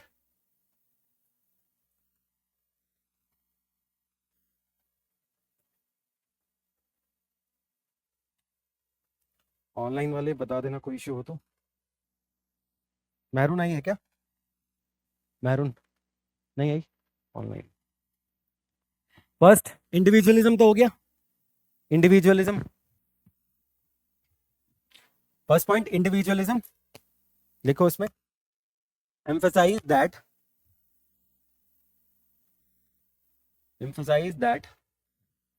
humans, मैं नहीं लिखवा रहा, humans बोल रहा हूं मैं, ठीक है। humans are having their inborn rights, having inborn rights, INBORN, inborn rights, and institutions should work या should exist for individuals, mean centre point कौन होगा हर चीज का? इंडिविजुअल। यहां आप सोसाइटी के कॉन्टेक्स्ट में मत करो। समझ आ रहा है? समझ आ रहा है ना? जैसे आर्टिकल 25(1) है, क्या है? हाँ, उसमें 25(1) क्या है? कॉन्शियस, फ्रीडम ऑफ कॉन्शियस, यही है ना? गलत तो नहीं बोल रहा मैं, यही है ना? तो वो कॉन्शियस जो वो इंडिविजुअलिज्म से ही आ रहा है। आप इंडिविजुअली, आप किसी भी रिलीजन में हो, इंडिविजुअली आप डिसाइड कर सकते हो आपको क्या करना है। आप एथीस्ट हो या इस रिलीजन में हो या उस रिलीजन में, ठीक है? वो इंडिविजुअल अप्रोच है। चलो next, relativism. Second point is, ये एथिक्स में सारे वर्ड्स काम आएंगे आपके, ठीक है? एसे में, एथिक्स में, इसमें लिखो it is a concept that, it is a concept which emphasize that different cultures, beliefs, ideas have equal merit, MERIT, merit। समझा दिया था मैंने, ये याद आ गया ना? वही स्टेटमेंट लिखवा दिया। Next, rationalism. इसमें लिखो conviction that, CONVICTION, conviction that with power of reason और लॉजिक, अलग अलग वर्ड मिलेंगे आपको, विद पावर ऑफ रीजंस और logic we could arrive to the truth, सच्चाई की खोज, विद लॉजिक, ठीक है? and improve the world, to the truth। Reason और लॉजिक करके हम ट्रुथ को जान सकते हैं, सच्चाई को जान सकते हैं किसी भी चीज की। नेचर, विंड्स ब्लो कैसे करते हैं। अगर आप दिल्ली जैसे शहर में बजट में आईएएस की तैयारी करना चाहते हैं तो इस वीडियो को एंड तक जरूर देखें। ये है बनो आईएएस। इसको रन करने वाले हैं UPSC qualified ex civil servant and Jamia RCA alumni. यहाँ की फैकल्टी को ना केवल यूपीएससी एग्जाम का एक्सपीरियंस है बल्कि पढ़ाने का भी सालों का एक्सपीरियंस है। ये एक्सपर्ट फैकल्टी हर टॉपिक को अच्छे से एक्सप्लेन करते हैं, उसके बाद हर टॉपिक को डिक्टेट करते हैं ताकि आपके पास अपने खुद के हैंड रिटन नोट्स हो। साथ ही क्लास में प्रीलिम्स और मेंस के प्रीवियस ईयर क्वेश्चन को सॉल्व किया जाता है और डिस्कस भी किया जाता है। यहाँ पे आपको सिविल सर्वेंट्स जैसे कि आईएएस, आईआरएस और एक्स सिविल सर्वेंट्स साथ के साथ जामिया आरसी के एलमाइज आपको पर्सनल मेंटरशिप देते हैं। डेली आंसर राइटिंग जो कि सारे टॉपर्स रिकमेंड करते हैं, इस पर यहाँ पे बहुत फोकस किया जाता है जो कि बाकी कोचिंग्स में नहीं होता है। इसके साथ ही आपको मिलती है प्रीलिम्स और मेंस की टेस्ट सीरीज जो आपको एग्जाम के लिए रेडी करती है। यहाँ के अगर हाईलाइट्स की बात करें तो स्मॉल बैच साइजेस जिसमें 60 स्टूडेंट्स होते हैं और जीएस कोर्स के साथ आपको एसए और सीसैट की क्लासेस भी होती है जिसके लिए आपको अलग से पे करने की जरूरत नहीं है। और ये लोकेटेड है सुखदेव विहार मेट्रो स्टेशन के बिल्कुल सामने। तो देर किस बात की, आज ही स्टार्ट करें और अपने यूपीएससी के सपने को साकार करें। थैंक यू फॉर वॉचिंग बनो आईएएस।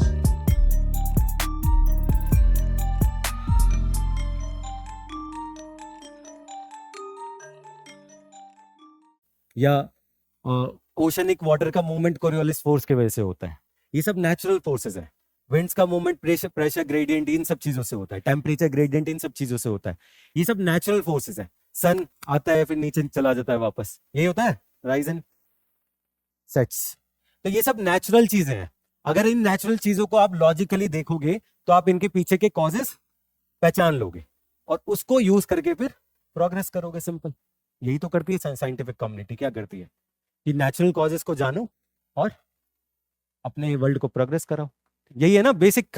साइक्लोन आते हैं, हमें पहले से ही पता होता है कि कौन सी कंडीशन साइक्लोन्स की है, तो हम वो कॉजेस हम जान चुके हैं नेचुरल कॉजेस को बिकॉज ऑफ लॉजिक, रैशनलिज्म। उसको जानने के बाद हम प्रोग्रेस कर रहे हैं नहीं कर रहे हैं। 1919 cyclone around 12,000 people died in Orissa. अभी कितने डाई किए? एक भी नहीं डाई किया उड़ीसा में। और सुपर साइक्लोन आया था अभी 1 साल पहले। समझ आ रहा है? चेंज हो गया ना।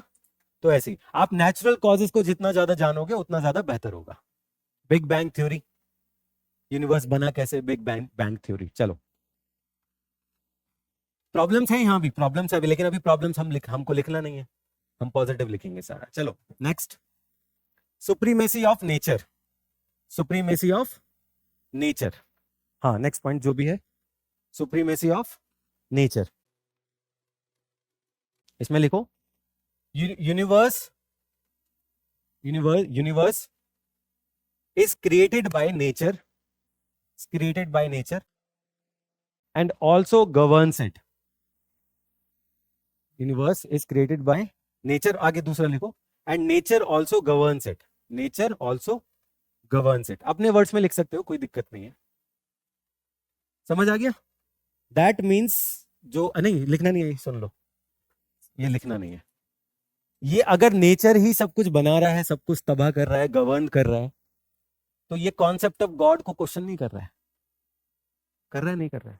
इसीलिए बोलते हैं कि जो एनलाइटनमेंट एज वाले लोग हैं या फिलोसफर्स हैं या जो सपोर्टर्स हैं, दे आर अथीस्टिक इन नेचर। ठीक है, समझ आ रहा है? लिखना नहीं है हमको, लेकिन सारा फोकस क्या है इनका, नेचर। क्योंकि जब आप नेचर बोल देते हो तो पहले तो आपने गॉड के कॉन्सेप्ट को चलो अभी क्वेश्चन मार्क नहीं किया, फिर आप ढूंढने में लगोगे नेचर के कॉजेस क्या है, कैसे हो रहा है, तो अल्टीमेटली किसके ऊपर इंपैक्ट जाएगा? The question mark on God. समझ आ रहा है? अब लड़ने नहीं बैठना मेरे से, चलो मेरा काम पढ़ाना है बस। चलो नेक्स्ट पॉइंट लिखो, idea of liberalism. Idea of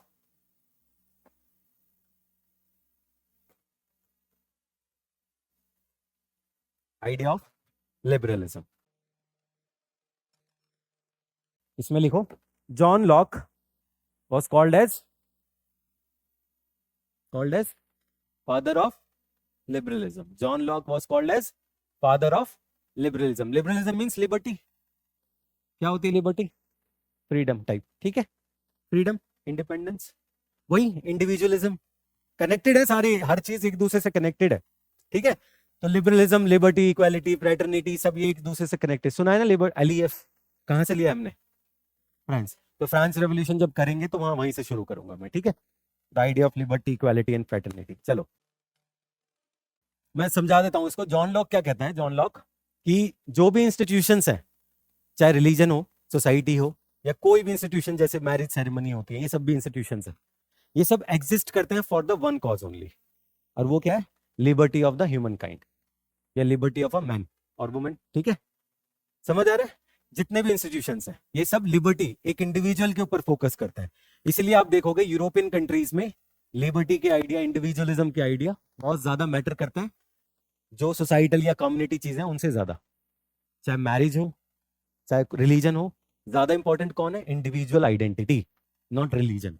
समझ आ रहा है?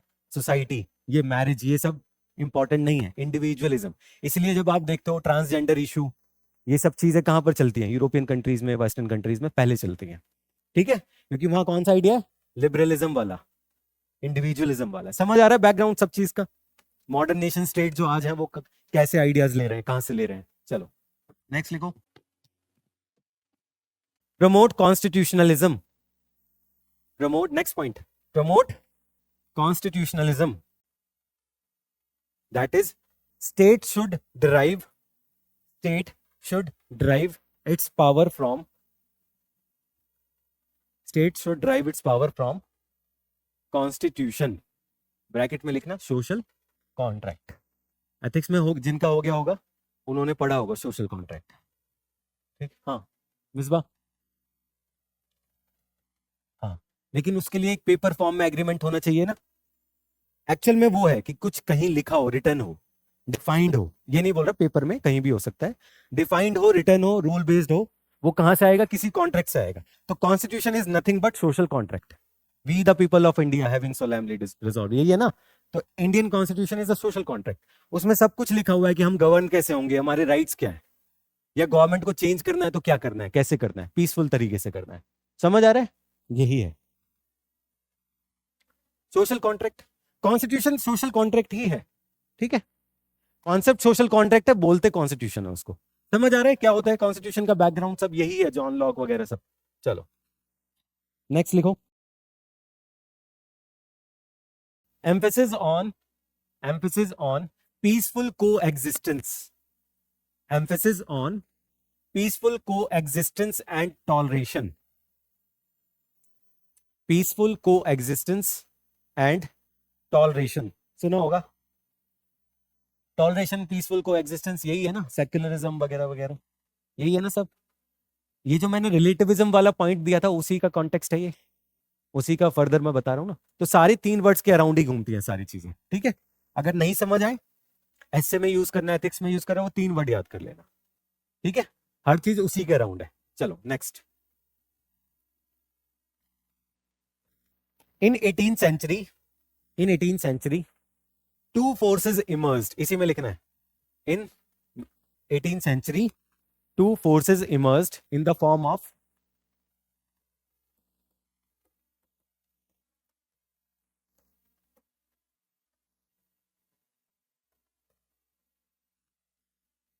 Romanticism and scepticism. रोमांटिसिज्म में लिख लेना रूसो, यहां क्या लिखेंगे? रूसो। स्केप्टिसिज्म में कांत, इमैनुअल कांत, आई के।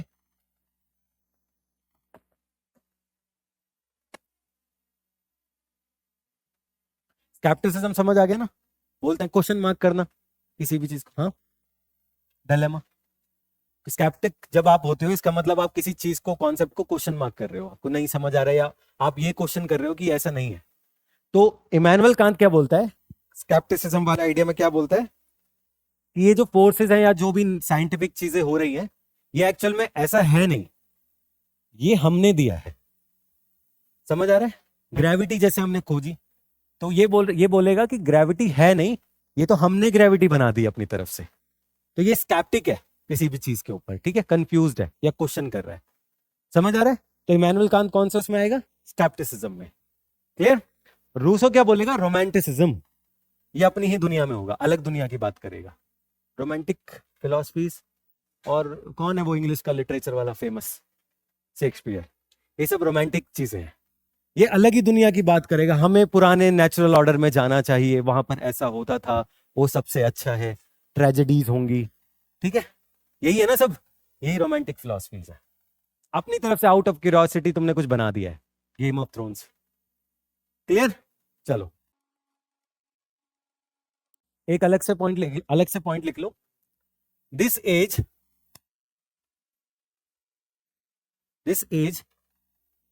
was the age of struggle, was the age of struggle between various forces. Between various forces. First लिखो between various forces. Liberty versus despotism.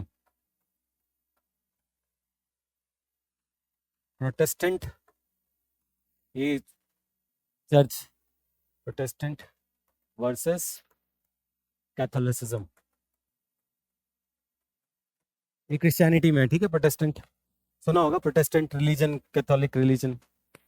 Protestant 80 है लास्ट में, वर्सेस कैथोलिसिज्म कौन सा रह गया? हाँ, reason versus authority.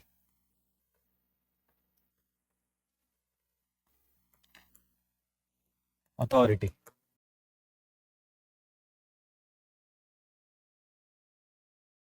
Reason versus authority. तो ये वाले तो हमने उधर देख लिया, लिबर्टी भी, रीजन भी.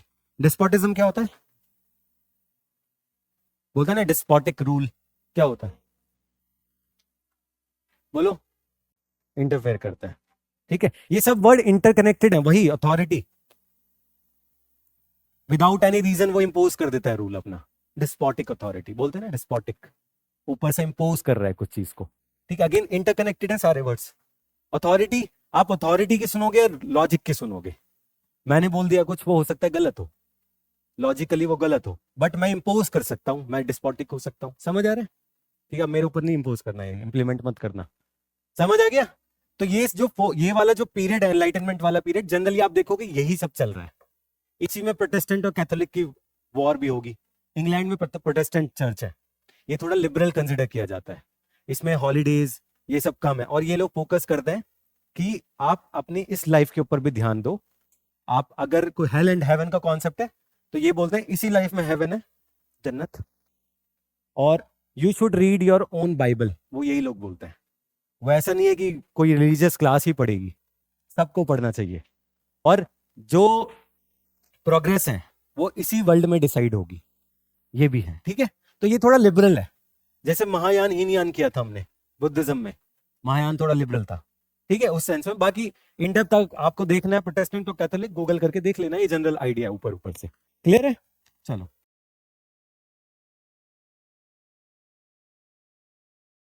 कोई डाउट है तो बताओ, देख लेता हूँ क्या कराना है, क्या छोड़ना है. एक हेडिंग दो, बैकग्राउंड या कॉजेज ऑफ एनलाइटनमेंट. बैकग्राउंड और कॉजेज ऑफ एनलाइटनमेंट, पीछे क्या हुआ था कि एनलाइटनमेंट सब हो रहा है, ठीक है. कॉजेज और बैकग्राउंड ऑफ एनलाइटनमेंट. इसमें लिखो first point, scientific revolution. Scientific revolution of 16th century. Scientific revolution of 16th century. इसी में लिखो आगे, question the flawed knowledge, FLAWED, question the flawed knowledge of church. जब मैं चर्च बोलता हूं, यह रिलीजन है मतलब, ठीक है. Question the flawed knowledge of church. which emphasized on superstitious beliefs.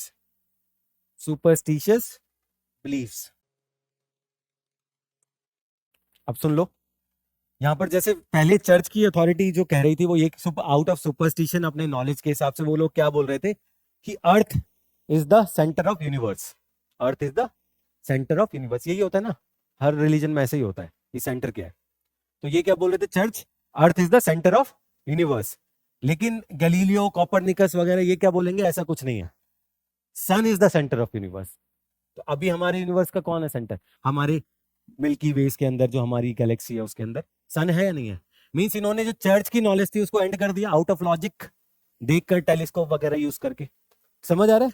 तो वही पॉइंट है. चलो, तो इसका मतलब ये जो चर्च की अथॉरिटी है, एक तो वो 30 इयर्स ऑफ वॉर में डिक्लाइन होगी पॉलिटिकली, और फिलोसफिकली कैसे होगी? जब साइंस वाले लोग आएंगे. समझ आ रहा है? साइंस वाले उनके बिल्कुल रूट पे इफेक्ट करेंगे कि आपके जो नॉलेज वगैरह फैला रहे हो आप लोग, सुपरस्टिशियस है, ये गलत है, क्योंकि ऐसा कुछ नहीं है जो आप बोल रहे हो, ठीक है. इसीलिए वो गॉड और ये सब साइंस की डिबेट जब से ही चलती आ रही है आज तक, ठीक है, उसमें उसका कोई एंड पॉइंट नहीं है। चलो आगे बढ़ो। इसमें गैलीलियो कैप्लर का एग्जांपल लिख सकते हो आप, ठीक है, पीछे लिखा हुआ है। इसमें एक लाइन लिख लो रेने डेस्कार्ट्स की, रेने डेकार्ट बोलते हैं वैसे उसको, सबका बोलने का तरीका अलग है। यूपीएससी वाले बच्चे लिखकर भी रखते हैं अपने बोर्ड पर, I think therefore I am, I think therefore I am. ये क्या बोल रहा है? अपने थिंकिंग के ऊपर, अपने लॉजिक के ऊपर बात कर रहे हैं। हाँ, क्या बोल रहे थे आप? इसी को बोलते हैं। अच्छा अच्छा अच्छा, मुझे वैसे पता नहीं है वो, लेकिन वही होगा, ठीक है, आप देख लेना एक बार। समझ आ गया? I think therefore I am. Again किसके ऊपर फोकस है? Logic, individualism, humanism. मेरी थिंकिंग चर्च नहीं करेगी, सेल्फ इनकर्ड ट्यूटलेज नहीं, ठीक है, मेरी थिंकिंग मैं खुद करूंगा। I think therefore I am. और न्यूटन के जो 3 लॉज ऑफ मोशन है वो भी इसी टाइम पीरियड में आएंगे। पता है ना 3 लॉज ऑफ मोशन क्या क्या था? यस, ठीक है, बाकी देख लेना। तो न्यूटन सारा जो आएगा सब इसी टाइम पर आएगा, एनलाइटनमेंट, ठीक है। तो साइंटिफिक डिस्कवरीज हो रही है नहीं हो रही है? सबका नाम नहीं लिखवाया मैंने, गैलीलियो, कोपरनिकस, न्यूटन, ये सब साइंटिफिक डिस्कवरी वाला पीरियड है। तो ये किस पे अटैक कर रहे हैं? रूट ऑफ द क्रिश्चियनिटी या root of the church philosophy या उनकी नॉलेज सिस्टम के ऊपर। समझ आ गया? चलो नेक्स्ट लिखो, exploration and imperialism. Next point, exploration, exploration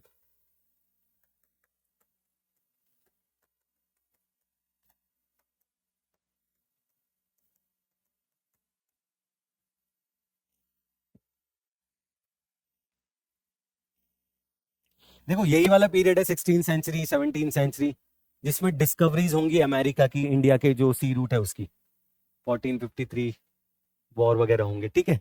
तो उसमें सारा एक्सप्लोरेशन होगा, ये लोग इधर उधर जाएंगे, घूमेंगे, देखेंगे, दूसरे वर्ल्ड्स को भी देखेंगे, चाइना को देखेंगे, इंडिया को देखेंगे, अमेरिका को देखेंगे, फिर वहां पर क्या करेंगे? शुरू में इंपीरियलिज्म, यही होगा ना। तो वही अब इसमें क्या होगा, जब फॉर एग्जाम्पल यूरोपियंस हैं, यूरोपियंस दूसरी जगह जाएंगे, फॉर एग्जाम्पल चाइना है या इंडिया है या अमेरिका है, ठीक है, मेनली यही है। तो यहाँ के कल्चर को देखेंगे नहीं देखेंगे, फिर दे रियलाइज कि हमारे कल्चर के अलावा भी बहुत कुछ है। तो ऐसा होगा, बहुत कॉमेडी उसमें यूज किया जाता है कि चाइना की हेड इंग्लैंड पहुंच जाती है, मतलब चाइना की जो टोपी थी जो यूज करते थे उनके कल्चर में, वो इंग्लैंड वाले लोग यूज करने लगते हैं इस वाले पीरियड में। इसका मतलब है वो टोपी को टोपी के फॉर्म में मत देखो, वो उनके कल्चर के सिंबल के फॉर्म में देखो। समझ आ रहा है?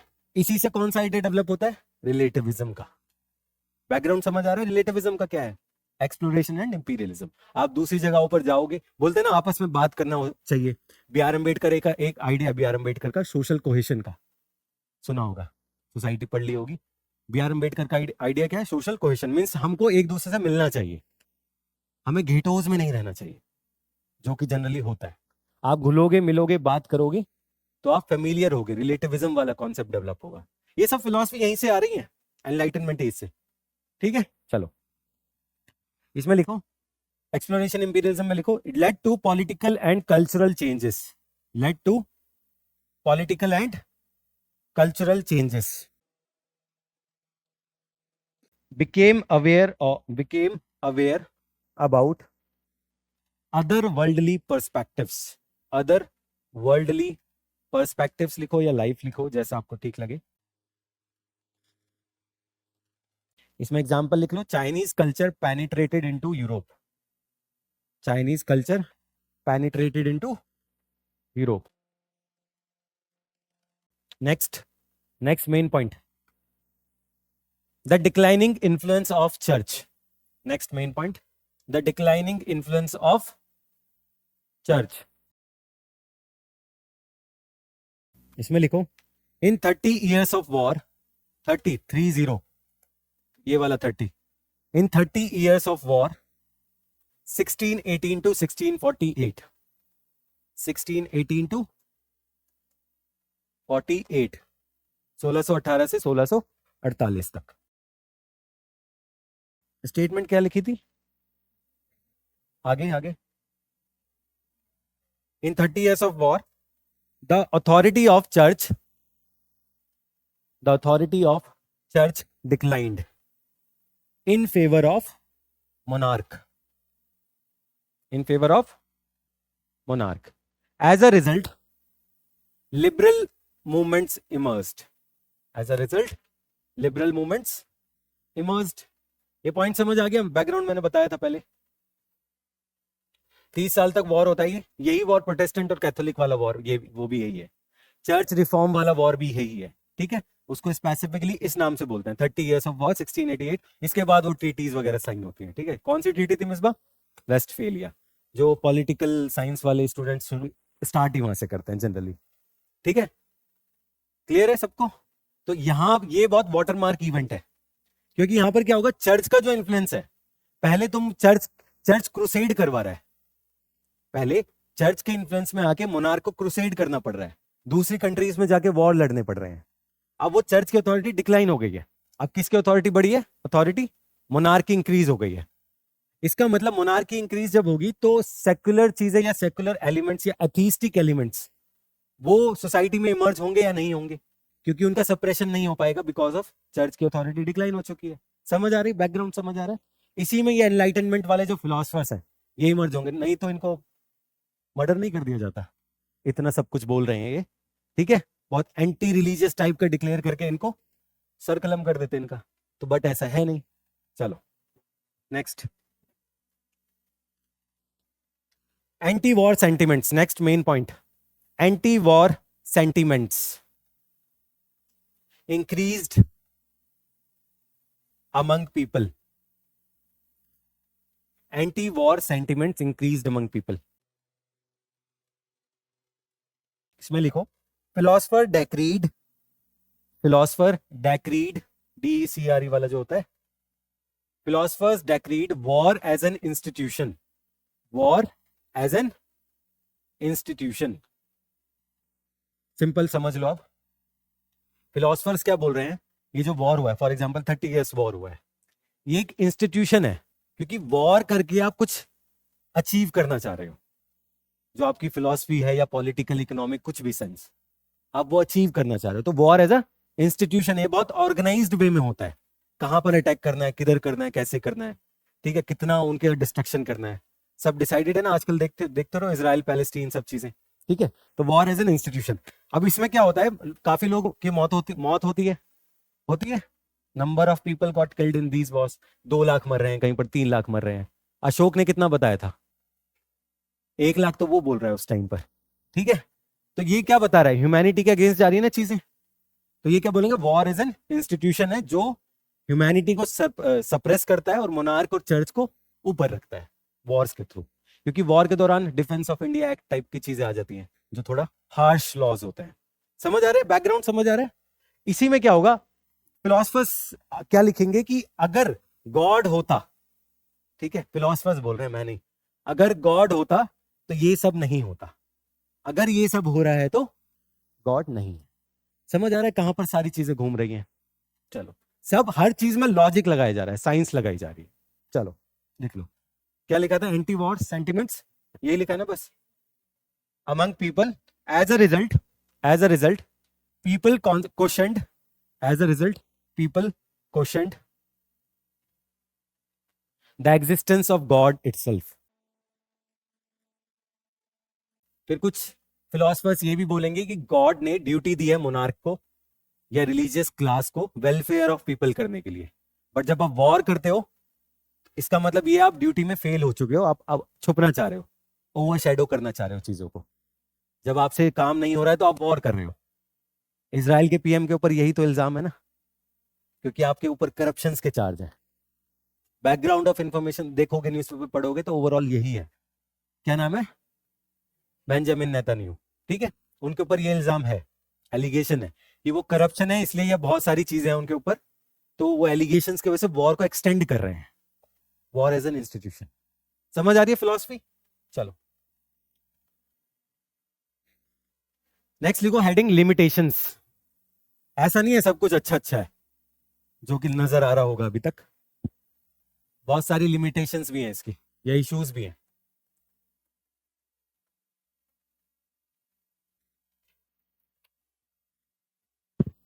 First, gender insensitive, gender insensitive, यहां पर सारी बात मैन की हो रही है, ठीक है, लिखने का तरीका है, ठीक है। ये सब जेंडर इंसेंटिव, अभी मैं फ्रेंच रेवोल्यूशन कराऊंगा, अमेरिकन रेवोल्यूशन कराऊंगा आपको, वहां आपको समझ आ जाएगा।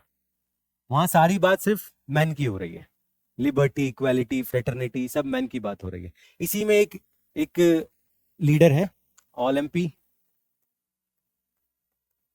डी गॉग, लिखना नहीं, वहां लिखवा दूंगा, ओलम्पी डी गॉग्स। ये बोलती है, जो फ्रांस में बिल ऑफ राइट्स वगैरह, डिक्लेरेशन ऑफ राइट्स होता है, उसमें लिख रहा होता है डिक्लेरेशन रिलेटेड टू मैन, उसमें वुमन है ही नहीं, समझ आ रहा है, और एक्चुअल में होता भी यही है।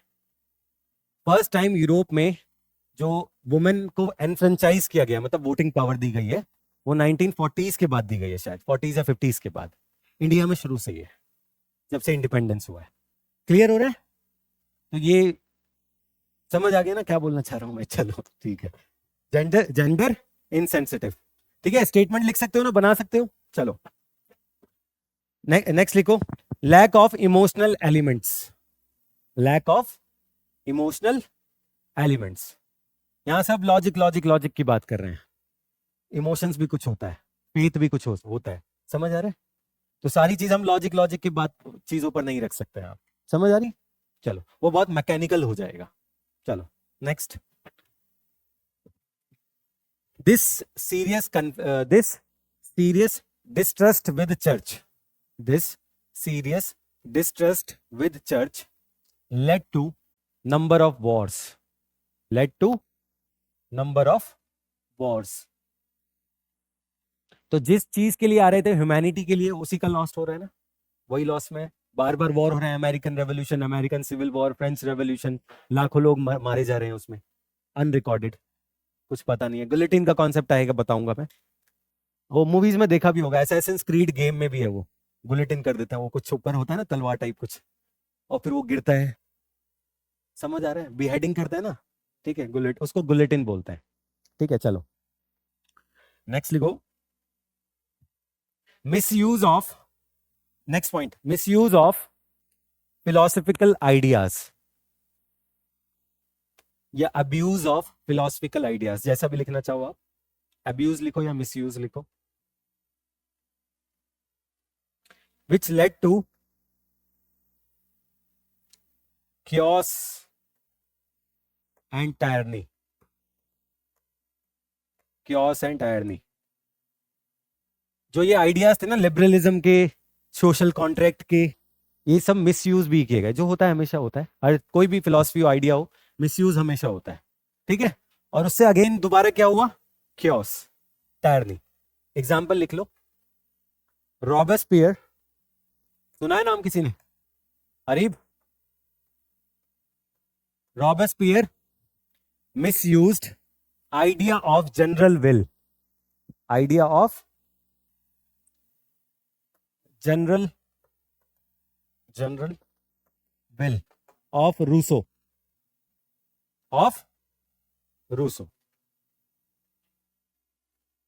फ्रेंच रेवोल्यूशन में समझ आ जाएगा, अभी सिर्फ सुन लो। रूसो ने एक आइडिया दिया था, जनरल विल, ठीक है। सुनो इधर, सारे एनलाइटनमेंट थिंकर्स क्या बोल रहे हैं? इंडिविजुअलिज्म।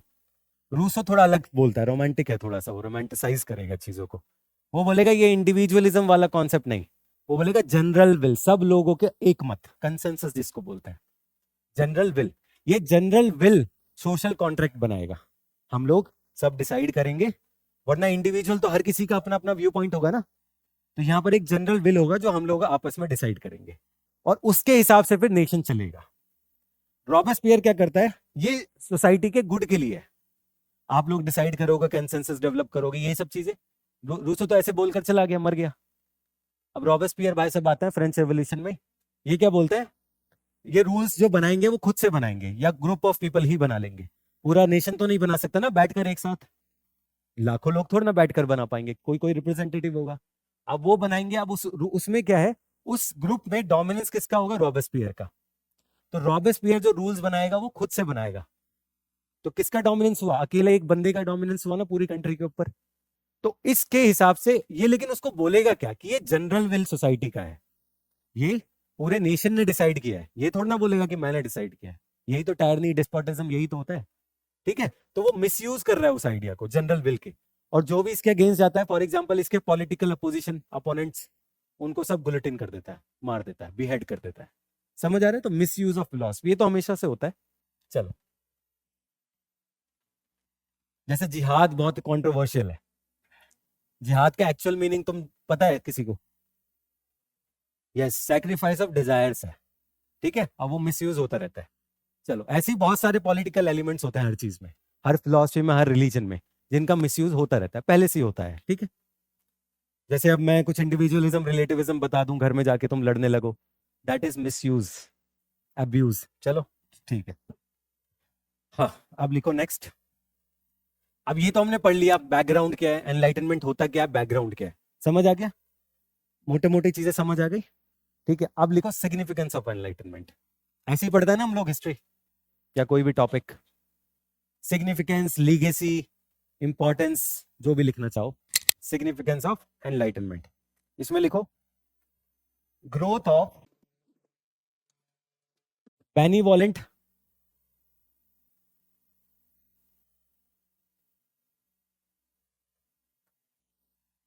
डिस्पोटिज्म। ये ऑप्शनल वाले बहुत अच्छे से करेंगे, हम सिर्फ ऊपर ऊपर से करेंगे। बेनिवोलेंट, डेस्पोटिज्म, दोनों कॉन्ट्राडिक्टरी वर्ड नहीं है। बेनिवोलेंस मींस वेलफेयर, डेस्पोटिज्म वही इंपोजिशन अथॉरिटी का, ठीक है। अब ये थोड़ा कॉन्ट्राडिक्टरी टर्म है, इसमें सिंपल है, जो डिस्पोटिक रूलर्स हैं, ठीक है, वो क्या करेंगे, कुछ वेलफेयर के चीजें देंगे लोगों को, कुछ भी हो सकता है, लिबर्टी, इक्वालिटी टाइप चीजें, ठीक है। सोशल कॉन्ट्रैक्ट की, हम डेमोक्रेसी के हिसाब से चल रहे हैं, हम कॉन्स्टिट्यूशन के हिसाब से चल रहे हैं, मेडिसिनल हॉस्पिटल्स खोल दिए, वेल्स बनवा दिए, पानी का इंतजाम, जनरल जो होता है लोगों के लिए, तो ये वेलफेयरिज्म पे फोकस करेंगे। लेकिन एक्चुअल में ये कौन है? डेस्पोट्स, ठीक है। तो ये इस तरीके से इंपोज करेंगे कि इनकी लीगेसी बने, इनका नाम हो, सारी स्कीम्स खुद लॉन्च करेंगे फॉर एग्जांपल, ठीक है। तो दिस इज बेनिवोलेंट डिस्पोटिज्म। तो लग तो रहा है बेनिवोलेंट, लेकिन एक्चुअल में क्या है? डिस्पोट। अब इसके काउंटर पॉइंट्स, पॉजिटिव पॉइंट दोनों साइड है, उसमें हम नहीं जाएंगे, इसमें लिख लो rulers, rulers like Frederick the Great, Frederick FREDRICK, Frederick the Great of Prussia, Frederick the Great of Prussia, PRUSSIA। कौन सी कंट्री है प्रूशिया? पक्का? यस। जो जर्मनी आज देखते हो उसमें एक्चुअल में डोमिनेंस पहले प्रूशिया का था, उसने यूनिफाई करवाया, एक कंट्री बनाई जिसको नाम क्या दिया गया? जर्मनी। यस। तो जर्मन यूनिफिकेशन हम करेंगे, ठीक है, इटालियन यूनिफिकेशन। तो Frederick the Great of Prussia कौन से कंट्री का है? प्रूशिया। प्रूशिया नाम में ही प्रूशिया, तो प्रूशिया इज अ कंट्री, पहले थी, ठीक है। चलो, फिर और भी है, Catherine the Great of Russia, बहुत लोग हैं, एक का नाम लिख लो, इनफ है। दे emphasised on welfare of people, welfare of people, like to follow their own religion, to follow their own religion, to marry as per their own choice, ठीक है, to have family, ये सब चीजें। क्योंकि मिडीवल यूरोप को अगर हम देखें तो medieval Europe was the age of feudalism, और फ्यूडलिज्म में सारा कंट्रोल किसके पास होता था? फ्यूडल लॉर्ड्स के पास, ठीक है। गेम ऑफ थ्रोन्स देखी है, उसमें वो जो हाउसेस हैं, गेम ऑफ थ्रोन्स जो सीरीज है उसमें जो हाउसेस होते हैं, स्टार्क हाउस, बैरेथियन हाउस, वो सब फ्यूडल लॉर्ड्स होते हैं, उनको एक लैंड दिया जाता है कंट्रोल करने के लिए, और उस पर एज अ किंग की तरह काम करते हैं वो, ठीक है। किसी ने देखा होगा, किसी ने, लॉर्ड स्टार्क, ठीक है, लॉर्ड स्टार्क आ रहे हैं, पधार रहे हैं टाइप चीजें। तो वो सब लॉर्ड वर्ड जो है ना, हाउस ऑफ लॉर्ड है ब्रिटेन में आज भी, ये सब पुराने अर्स्टवाइल पुराने, ये सब फ्यूडल लॉर्ड्स हैं, ठीक है, जिसको सामंतवादी सिस्टम बोलते हैं इंडिया में। बट उसमें कंट्रोवर्सी हमने किया था, मिडीवल इंडिया में शायद हमने टच किया था ये, ठीक है। प्राची को याद नहीं होगा लेकिन हमने किया है, टच कराया था मैंने। चलो नेक्स्ट लिखो, next main point, triggered number of revolution, triggered Number of revolution. Number of revolutions like American Revolution, French Revolution, बहुत सारे हैं. फिर आयरिश रेवोल्यूशन, यूरोपियन रेवोल्यूशन, उसमें glorious revolution, agriculture revolution, trade revolution, Spanish revolution, African revolution, Indian revolution, बहुत सारी चीजें. एक दो लिख लो, अमेरिकन एंड फ्रेंच, क्योंकि वो हम करेंगे. ठीक है, चलो नेक्स्ट लिखो.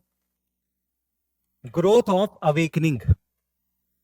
Growth of awakening. Example, ideas of liberty, equality, fraternity. सुना है ना ये, एलईएफ, वो सब यहीं से इमर्ज होंगे. पीछे देखा ना हमने, टॉलरेशन से क्या आएगा, इक्वालिटी. लिबर्टी तो लिबर्टी है, पीछे देखा भी हमने, जॉन लॉक. ठीक है, फ्रेटर्निटी भी उसी से आएगा, जब इक्वल है तो फ्रेटर्निटी, ब्रदरहुड. समझ आ रहा है. तो ये सब सबका बैकग्राउंड क्या है, एनलाइटनमेंट एज. एक्चुअल में जो शुरू करवाते हैं कोचिंग्स में, वो सीधा अमेरिकन रेवोल्यूशन, फ्रेंच रेवोल्यूशन से करवाते हैं, बट बैकग्राउंड नहीं तैयार होता है तो वो टॉपिक भी वीक रह जाता है. समझ आ रहा है. ठीक है, इसलिए मैं बैकग्राउंड तुमको दे दिया सारा, रेनेसा का भी, एनलाइटनमेंट का भी. अब तुम्हें इजी नजर आएगा अमेरिकन रेवोल्यूशन. चलो नेक्स्ट पॉइंट लिखो. Growth of industrial revolution. Growth of industrial revolution. Scientific discoveries हुई है ना. लॉजिक आ रहा है, नहीं आ रहा है, आ रहा है ना. तो इंडस्ट्रियल रेवोल्यूशन में जो डिस्कवरीज होंगी वो भी इसी एनवायरनमेंट में होंगी ना. स्टीम इंजन बनेगा, ठीक है, और बहुत सारी चीजें बनेंगी. क्लियर है. फ्लाइंग शटल वगैरह सुना होगा ये सब तुमने. ठीक है, वो सब इसी पे, वो इंडस्ट्रियल रेवोल्यूशन के लिए छोड़ दो, वहां करेंगे. चलो next point. Started the process of decolonization. Decolonization, decolonization. ठीक है, डीकोलोनाइजेशन. क्या मतलब है इसका, क्या मीनिंग है. यस, जो कॉलोनियल पावर्स हैं उनका फॉल होगा. देखो दोनों चीज पैरेलल में चल रही हैं. ठीक है, इंडिया में बैटल ऑफ प्लासी कब होती है, और उसके बाद बक्सर वगैरह होती है, यही है ना. हाँ, इंडिया में कॉलोनियलिज्म स्टार्ट होगा और अमेरिका में डिक्लाइन होगा. दोनों पैरेलली चलेंगे. ठीक है, 1776 में शुरू होगा अमेरिका में, और इंडिया में उस time Maratha war, Mysore war चल रहा है. कॉलोनियलिज्म का स्टार्टिंग पॉइंट है वो, जिसमें याद है ना मॉडर्न इंडियन हिस्ट्री. थोड़ा जिसने नहीं किया उनको हम करा देंगे, जिनका हुआ है. तो दोनों पैरेलल देखना. इसी में एग्जांपल लिख लो, अमेरिकन रेवोल्यूशन ऑफ 1776. कहीं पर 75 लिखा होगा, 81 लिखा होगा, कंफ्यूज मत होना, एक ही चीज है सब. क्योंकि रेवोल्यूशन, ये रेवोल्यूशन जो प्रोसेस होता है एक. ठीक है, ऐसा नहीं है कि इसी साल स्टार्ट हुआ, एग्जैक्टली प्रोसेस होता है हर चीज का. चलो नेक्स्ट लिखो. Europe moved from middle ages to modern ages. Europe moved from, middle age में लिखना डार्क एज, मिडल एज के ब्रैकेट में लिखो डार्क एज, टू, वो भी तो डार्क एज बोलते हैं ना हमारे को, हम भी बोलेंगे थोड़ा सा. चलो समझ आ गया. मतलब आप लोग लड़ रहे हो, एनलाइटनमेंट फिलॉसफीज ला रहे हो, लिबर्टी इक्वालिटी की बात कर रहे हो, तो मतलब आप भी डार्क एज में थे पहले. सिंपल. चलो हाँ, एक और एक पॉइंट है important. Development of other, development in other fields also. Development in other fields also. ऐसा नहीं है कि सिर्फ पॉलिटिकल फिलॉसफी इन्हीं में बात हो रही है सारी चीज. ठीक है, इकोनॉमी में भी प्रोग्रेस होगा. साइंस में तो देख लिया हमने, इंडस्ट्रियल रेवोल्यूशन वगैरह. इसमें लिखो एग्जांपल, एडम स्मिथ. याद है Adam Smith? In his book wealth of nation moved the world from mercantilism. सुना है मर्केंटलिज्म? मर्केंटलिज्म कुछ लोगों को नहीं पता होगा, अभी पढ़ा नहीं है ना सारा. मर्केंटलिज्म टू लेसेस, स्पेलिंग देख लेना गलत तो नहीं हो गई है, ये ई है, लेसेस फेयर है. मर्केंटलिज्म क्या होता है? यस, थोड़ा सा और इलेबोरेट करो, वही है मेन. थोड़ा सा इलेबोरेट करो. मर्केंटलिज्म इकोनॉमी के कंटेक्स्ट में. नहीं नहीं नहीं, इकोनॉमी के कंटेक्स्ट में। मर्केंटलिज्म इकोनॉमी के टर्म्स में है क्या? क्लोज्ड इकोनॉमी नहीं नहीं। यस, मींस इसमें क्या है, पॉलिटिकल पावर यूज की जाएगी, पॉलिटिकल इन्फ्लुएंस या स्फीयर ऑफ इन्फ्लुएंस यूज किया जाएगा अपनी वेल्थ को इंक्रीज करने के लिए, एक्यूमुलेशन ऑफ वेल्थ, मतलब बैलेंस ऑफ ट्रेड जो इकोनॉमी में आप पढ़ते हो, वो बैलेंस ऑफ ट्रेड अपने फेवर में लाना यूजिंग पॉलिटिकल पावर। समझ आ रहा है? अब ये कैसे? फॉर एग्जाम्पल मैं इंपोर्ट कम करूं, क्योंकि इंपोर्ट अगर करूंगा तो मेरा सोना, मेरे वेल्थ वो बाहर जाएगा। यही है ना, मनी गोल्ड ये कहां जाएगा? बाहर जाएगा। तो मेरा एक्यूमुलेशन ऑफ वेल्थ के अगेंस्ट हो गया। अब मैं क्या करना चाह रहा हूं कि बैलेंस ऑफ ट्रेड हो मेरे फेवर में, मतलब मैं एक्सपोर्ट ज्यादा करूं, इंपोर्ट कम करूं। तो एक्सपोर्ट जब ज्यादा दूंगा तो वेल्थ बाहर से मेरे घर में आएगी। यही है। अब ये तो होगा, एक तो फ्री इकोनॉमी में आप इतने एफिशिएंट हो, इतने कॉम्पिटिटिव हो, एक तो ये तरीका है। दूसरा तरीका ये है पॉलिटिकल, आप उनको कंट्रोल करो, मींस आप उनके ऊपर कॉलोनाइजेशन करो या स्फीयर ऑफ इन्फ्लुएंस बनाओ, और फिर वहां से रिसोर्सेस को अपने घर लेकर आओ। This is called as drain of wealth, जो दादा भाई नौरोजी ने कहा था। तो ये सारे टॉपिक्स एक दूसरे से लिंक्ड है। मर्केंटलिज्म समझ आए क्या होता है? पॉलिटिकल पावर यूज कर रहे हो वेल्थ को एक्यूमुलेट करने के लिए, ट्रेड में इन्फ्लुएंस करने के लिए। समझ आ गया? यही किया था ब्रिटिश लोगों ने।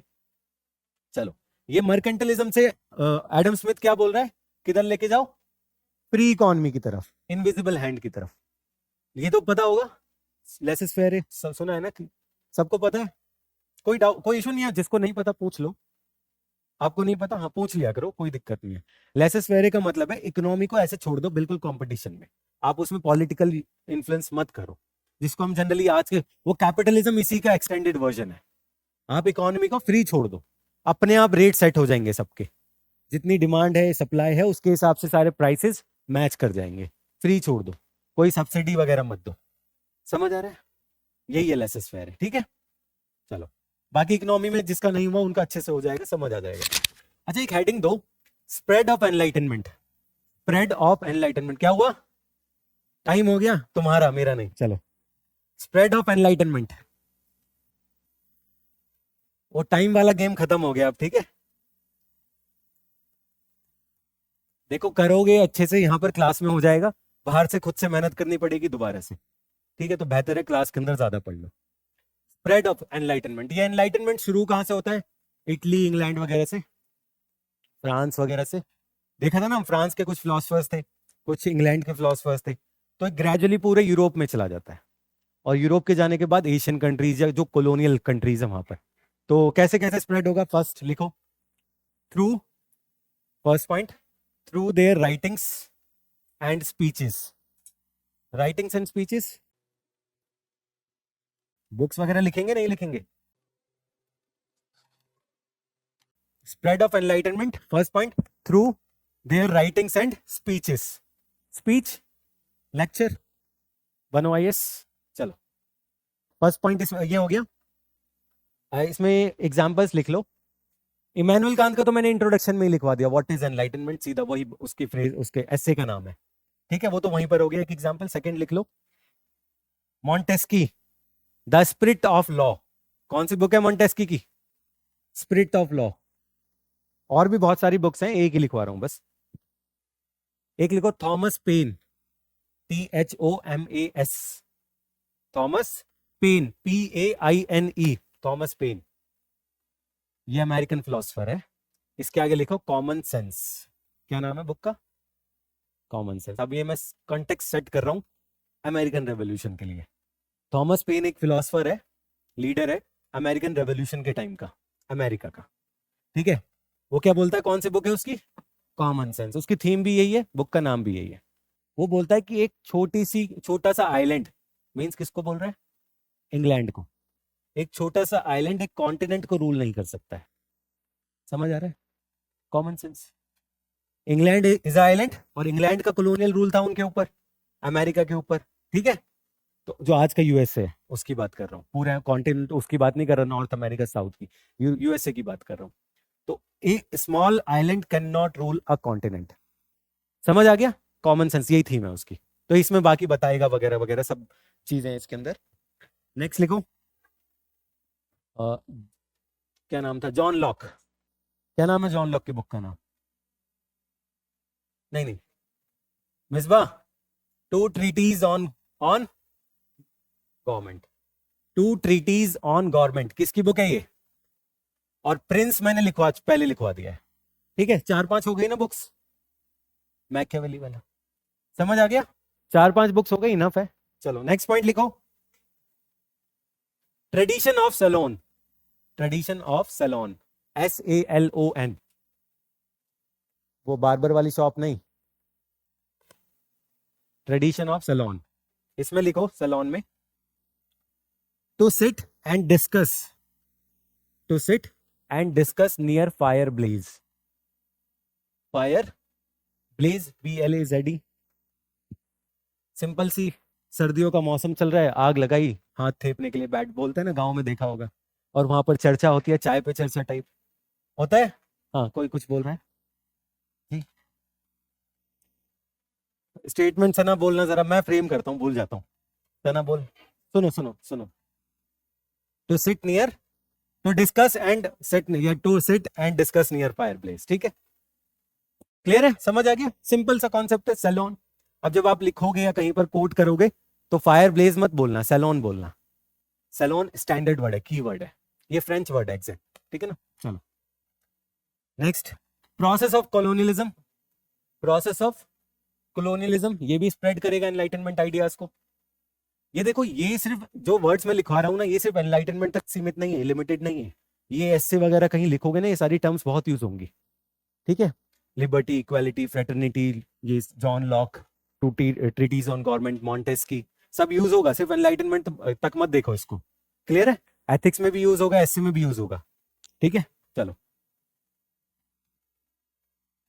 क्या लिखा लास्ट पॉइंट? हाँ, इसमें लिखो, colonial rulers initiated modern bureaucracy, modern judiciary, modern bureaucracy and judiciary। तो जुडिशरी वगैरह में इक्वालिटी वगैरह आएगी नहीं आएगी? ब्यूरोक्रेसी में इक्वालिटी वगैरह आएगा या नहीं आएगा? बताओ, यही होगा ना। अब काउंटर पॉइंट्स भी हैं इसके। मैं modern bureaucracy, for example England वाले लोग यहाँ पर आएंगे, ब्रिटिशर्स, और कॉलोनियल रूलर्स रूल एस्टैब्लिश करेंगे इंडिया में, करेंगे नहीं? तो यहाँ जुडिशरी भी बनाएंगे, ब्यूरोक्रेसी भी बनाएंगे। जो IAS जिसका एग्जाम देने जा रहे हो तुम, rule of law, merit system, ये merit, rule of law, equality, justice, ये किसके वर्ड है? एनलाइटनमेंट के वर्ड्स। समझ आ रहा है? समझ आ रहा है ना सबको? तो इसी क्योंकि कॉलोनियल रूल इनको एस्टैब्लिश करना है, तो ये न्यू सिस्टम्स लेकर इंपोज करेंगे, उनको इंपोज करेंगे, तो उसमें इक्वालिटी, फ्रेटर्निटी आएगी। बट वो तुम लोगों के लिए है, इंडियंस के लिए। वो यूरोपियंस और इंडियंस के बीच में इक्वालिटी नहीं है, वो अलग चीज है। समझ आ रहा है? मतलब तुम लोगों के लिए इंडियंस को हम इक्वली ट्रीट करेंगे, उस सेंस में मैं बता रहा हूं। चलो नेक्स्ट लिखो, reforms by benevolent despotic rulers. पीछे लिखवाया था ना बेनिवोलेंट डिस्पोटिज्म, उन्होंने भी तो रिफॉर्म्स किए। Reforms by benevolent despotic rulers, examples पीछे लिखे हुए हैं। समझ आ गया कैसे स्प्रेड हो रहा है? एक और लिख लो,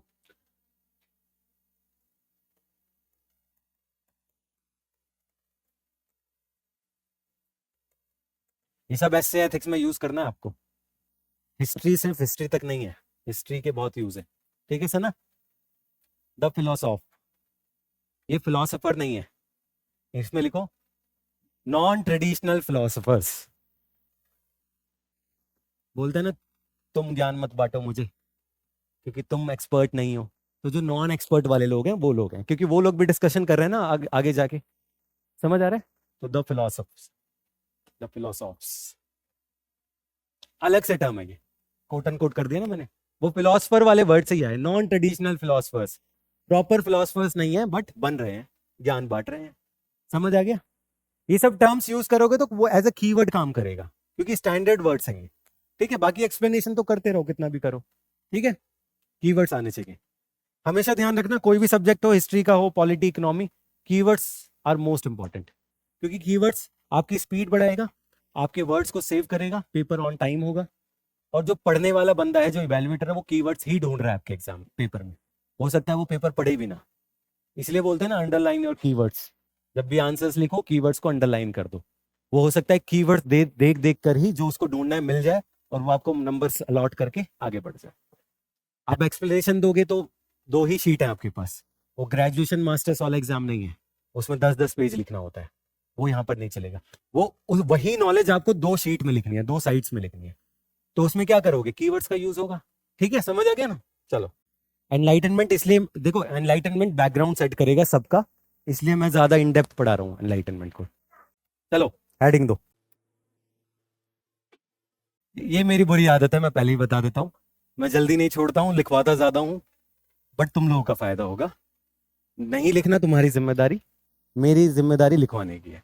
चलो हेडिंग दो, अमेरिकन एनलाइटनमेंट। छोटे छोटे पॉइंट्स दूंगा, 2-2 3-3, अमेरिका जापान, इनमें पॉइंट्स दूंगा, क्योंकि यही पॉइंट्स जब आप जापान या अमेरिका फ्रांस पढ़ोगे ना, यही पॉइंट्स घूम कर आएंगे, बेहतर है यहीं पर कंप्लीट कर दो। American enlightenment, own philosophers, they were having their own philosophers, अपने फिलोसफर्स हैं इनके पास, लिखवाया ना पीछे मैंने, कॉमन सेंस, कॉमन सेंस लगाओ पीछे देखो। Next, American style colleges, American style colleges, college मतलब ये यूनिवर्सिटी कॉलेज वाला। एग्जाम्पल लिखो, किंग्स कॉलेज, किंग्स कॉलेज जो आज कोलंबियन यूनिवर्सिटी है, सुना है, वो किंग्स कॉलेज था पहले। चलो नेक्स्ट, पेंसिल्वेनिया, पेंसिल्वेनिया कॉलेज। एक और है, येल्ले कॉलेज, सुना है, मूवी है फुकरे, येल्ले कॉलेज जाएंगे हम लोग, YALE, येल कॉलेज। नहीं सुना ये, येल्ले नहीं सुना, येल्ले, ये तो बहुत फेमस वर्ड है। हाँ येल ही होता है वो येल्ले बोलता है उसको। ठीक है, ये हार्वर्ड वगैरह सब कहाँ पर है, वही है ना। तो ये कॉलेजेस जो है पहले किंग्स कॉलेज थे, तो इसमें भी फिलॉसफी डिस्कस हो रही है जो यूरोप में चल रहा है, क्योंकि यूरोप जो अमेरिकन हैं उस टाइम के अमेरिकन, वो एक्चुअल में ब्रिटिशर्स ही हैं मेनली। कौन है वो लोग, ब्रिटिशर्स ही हैं, वही लोग वहां जाके स्टैब्लिश हो जाते हैं, फिर वहां के जो रेड इंडियंस है, जो वहां की नेटिव पॉपुलेशन है, उसको मार देते हैं। ठीक है, कब्जा कर लेते हैं लैंड पे, तो ऐसे स्टैब्लिश हुआ अमेरिका। ठीक है, उस पर आएंगे बाद में। चलो नेक्स्ट पॉइंट,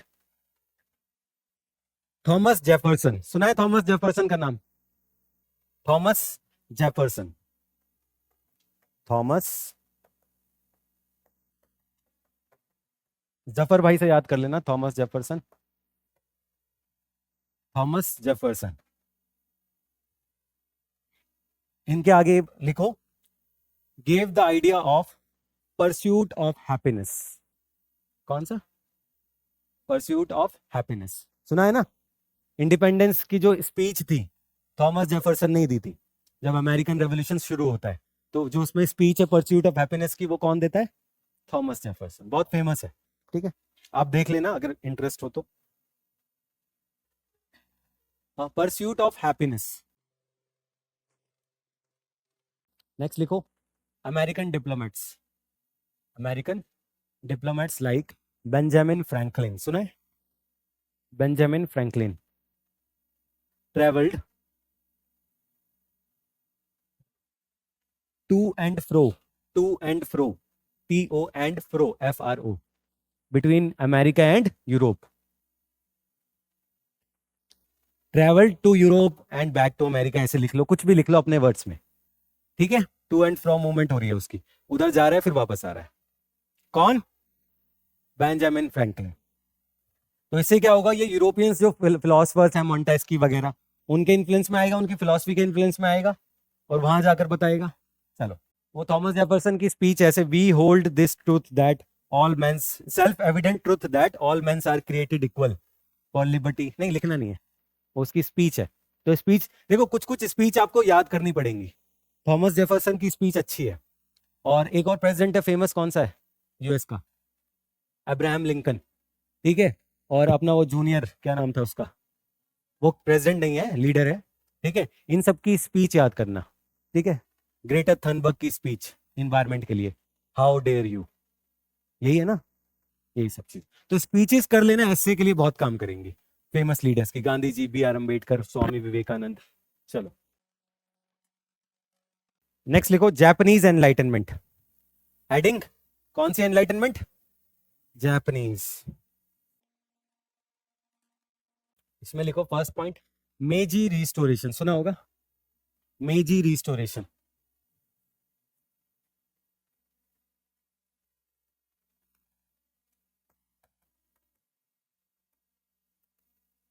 मेजी रिस्टोरेशन 1868 1868, ठीक है। इसमें जो गवर्नमेंट एस्टैब्लिश होगी मेजी रिस्टोरेशन, वो गवर्नमेंट का ही नाम है। 1868 में रिस्टोर होगी और वो यूरोपियन मॉडल्स के बेस पे, उनके एजुकेशन के बेस पे, उनके जो भी मॉडल्स हैं यूरोपियन मॉडल्स, उनके बेस पे अपना एजुकेशन सिस्टम, अपना सोशल सिस्टम यहाँ पर लाएगी, ठीक है। इसलिए बोलता है मेजी रिस्टोरेशन। मेजी पहले भी थे, बाद में फिर आए। और फिर ये असल में इसकी स्टोरी क्या है कि जापान जो वो क्लोज्ड इकोनॉमी फॉलो करता था, क्लोज्ड इकोनॉमी, बाहर से ज्यादा कुछ रिश्तेदार नाते कुछ नहीं, ठीक है, ट्रेड एंड कॉमर्स कुछ नहीं।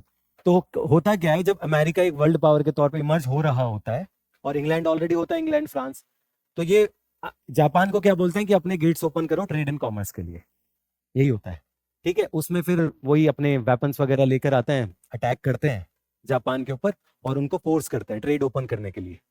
ट्रेड के ऊपर वॉर होता है हमेशा, देखना हमेशा। अभी भी देखो ना यमन वाला इशू, रेड सी वाला, जब ईरान से वॉर हुआ इसराइल का, तो पर्शियन गल्फ का इशू आ गया था, ठीक है। तो ट्रेड के ऊपर पहले टाइम से ही वॉर हो रहा है। चोलास देखे थे हमने, इस बार क्वेश्चन भी आया था, ठीक है। तो ये ट्रेड का इशू रहेगा। तो मेजी रिस्टोरेशन, ये जब अमेरिका ये सब अटैक कर देंगे तो उनके बाद इसका रिस्टोरेशन होता है। और फिर ये देखता है कि इतने इश्यूज हैं जापान में, तो हमको कोई रिफॉर्म्स लेकर आने हैं। तो उसी प्रोसेस में क्या होता है, मेजी रिस्टोरेशन में बहुत सारी चीजें होती हैं। एक दो कीवर्ड लिखवाता हूं मैं, चलो। मीरोकुशा, ये सब कीवर्ड है, मैं कुछ कर नहीं सकता। मीरोकुशा, national education on western lines, national education on western lines, education on western lines, ठीक है।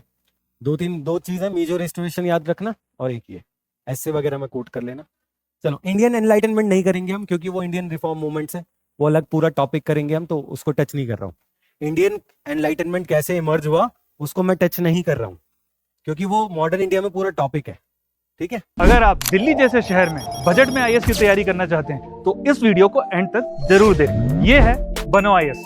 इसको रन करने वाले हैं UPSC qualified ex civil servant and Jamia RCA alumni. यहाँ की फैकल्टी को ना केवल यूपीएससी एग्जाम का एक्सपीरियंस है, बल्कि पढ़ाने का भी सालों का एक्सपीरियंस है। ये एक्सपर्ट फैकल्टी हर टॉपिक को अच्छे से एक्सप्लेन करते हैं, उसके बाद हर टॉपिक को डिक्टेट करते हैं, ताकि आपके पास अपने खुद के हैंड रिटन नोट्स हो। साथ ही क्लास में प्रीलिम्स और मेंस के प्रीवियस ईयर क्वेश्चन को सॉल्व किया जाता है और डिस्कस भी किया जाता है। यहाँ पे आपको सिविल सर्वेंट्स जैसे कि आईएएस, आईआरएस और एक्स सिविल सर्वेंट्स साथ के साथ जामिया आरसीए के एलुमनाइज आपको पर्सनल मेंटरशिप देते हैं। डेली आंसर राइटिंग जो कि सारे टॉपर्स रिकमेंड करते हैं, इस पर यहाँ पे बहुत फोकस किया जाता है, जो कि बाकी कोचिंग्स में नहीं होता है। इसके साथ ही आपको मिलती है प्रीलिम्स और मेंस की टेस्ट सीरीज, जो आपको एग्जाम के लिए रेडी करती है। यहाँ के अगर हाईलाइट्स की बात करें तो स्मॉल बैच साइजेस जिसमें 60 स्टूडेंट्स होते हैं, और जीएस कोर्स के साथ आपको एसए और सीसाइट की क्लासेस भी होती है, जिसके लिए आपको अलग से पे करने की जरूरत नहीं है। और ये लोकेटेड है सुखदेव विहार मेट्रो स्टेशन के बिल्कुल सामने। तो देर किस बात की, आज ही स्टार्ट करें और अपने यूपीएससी के सपने को साकार करें। थैंक यू फॉर वॉचिंग बनो आईएएस।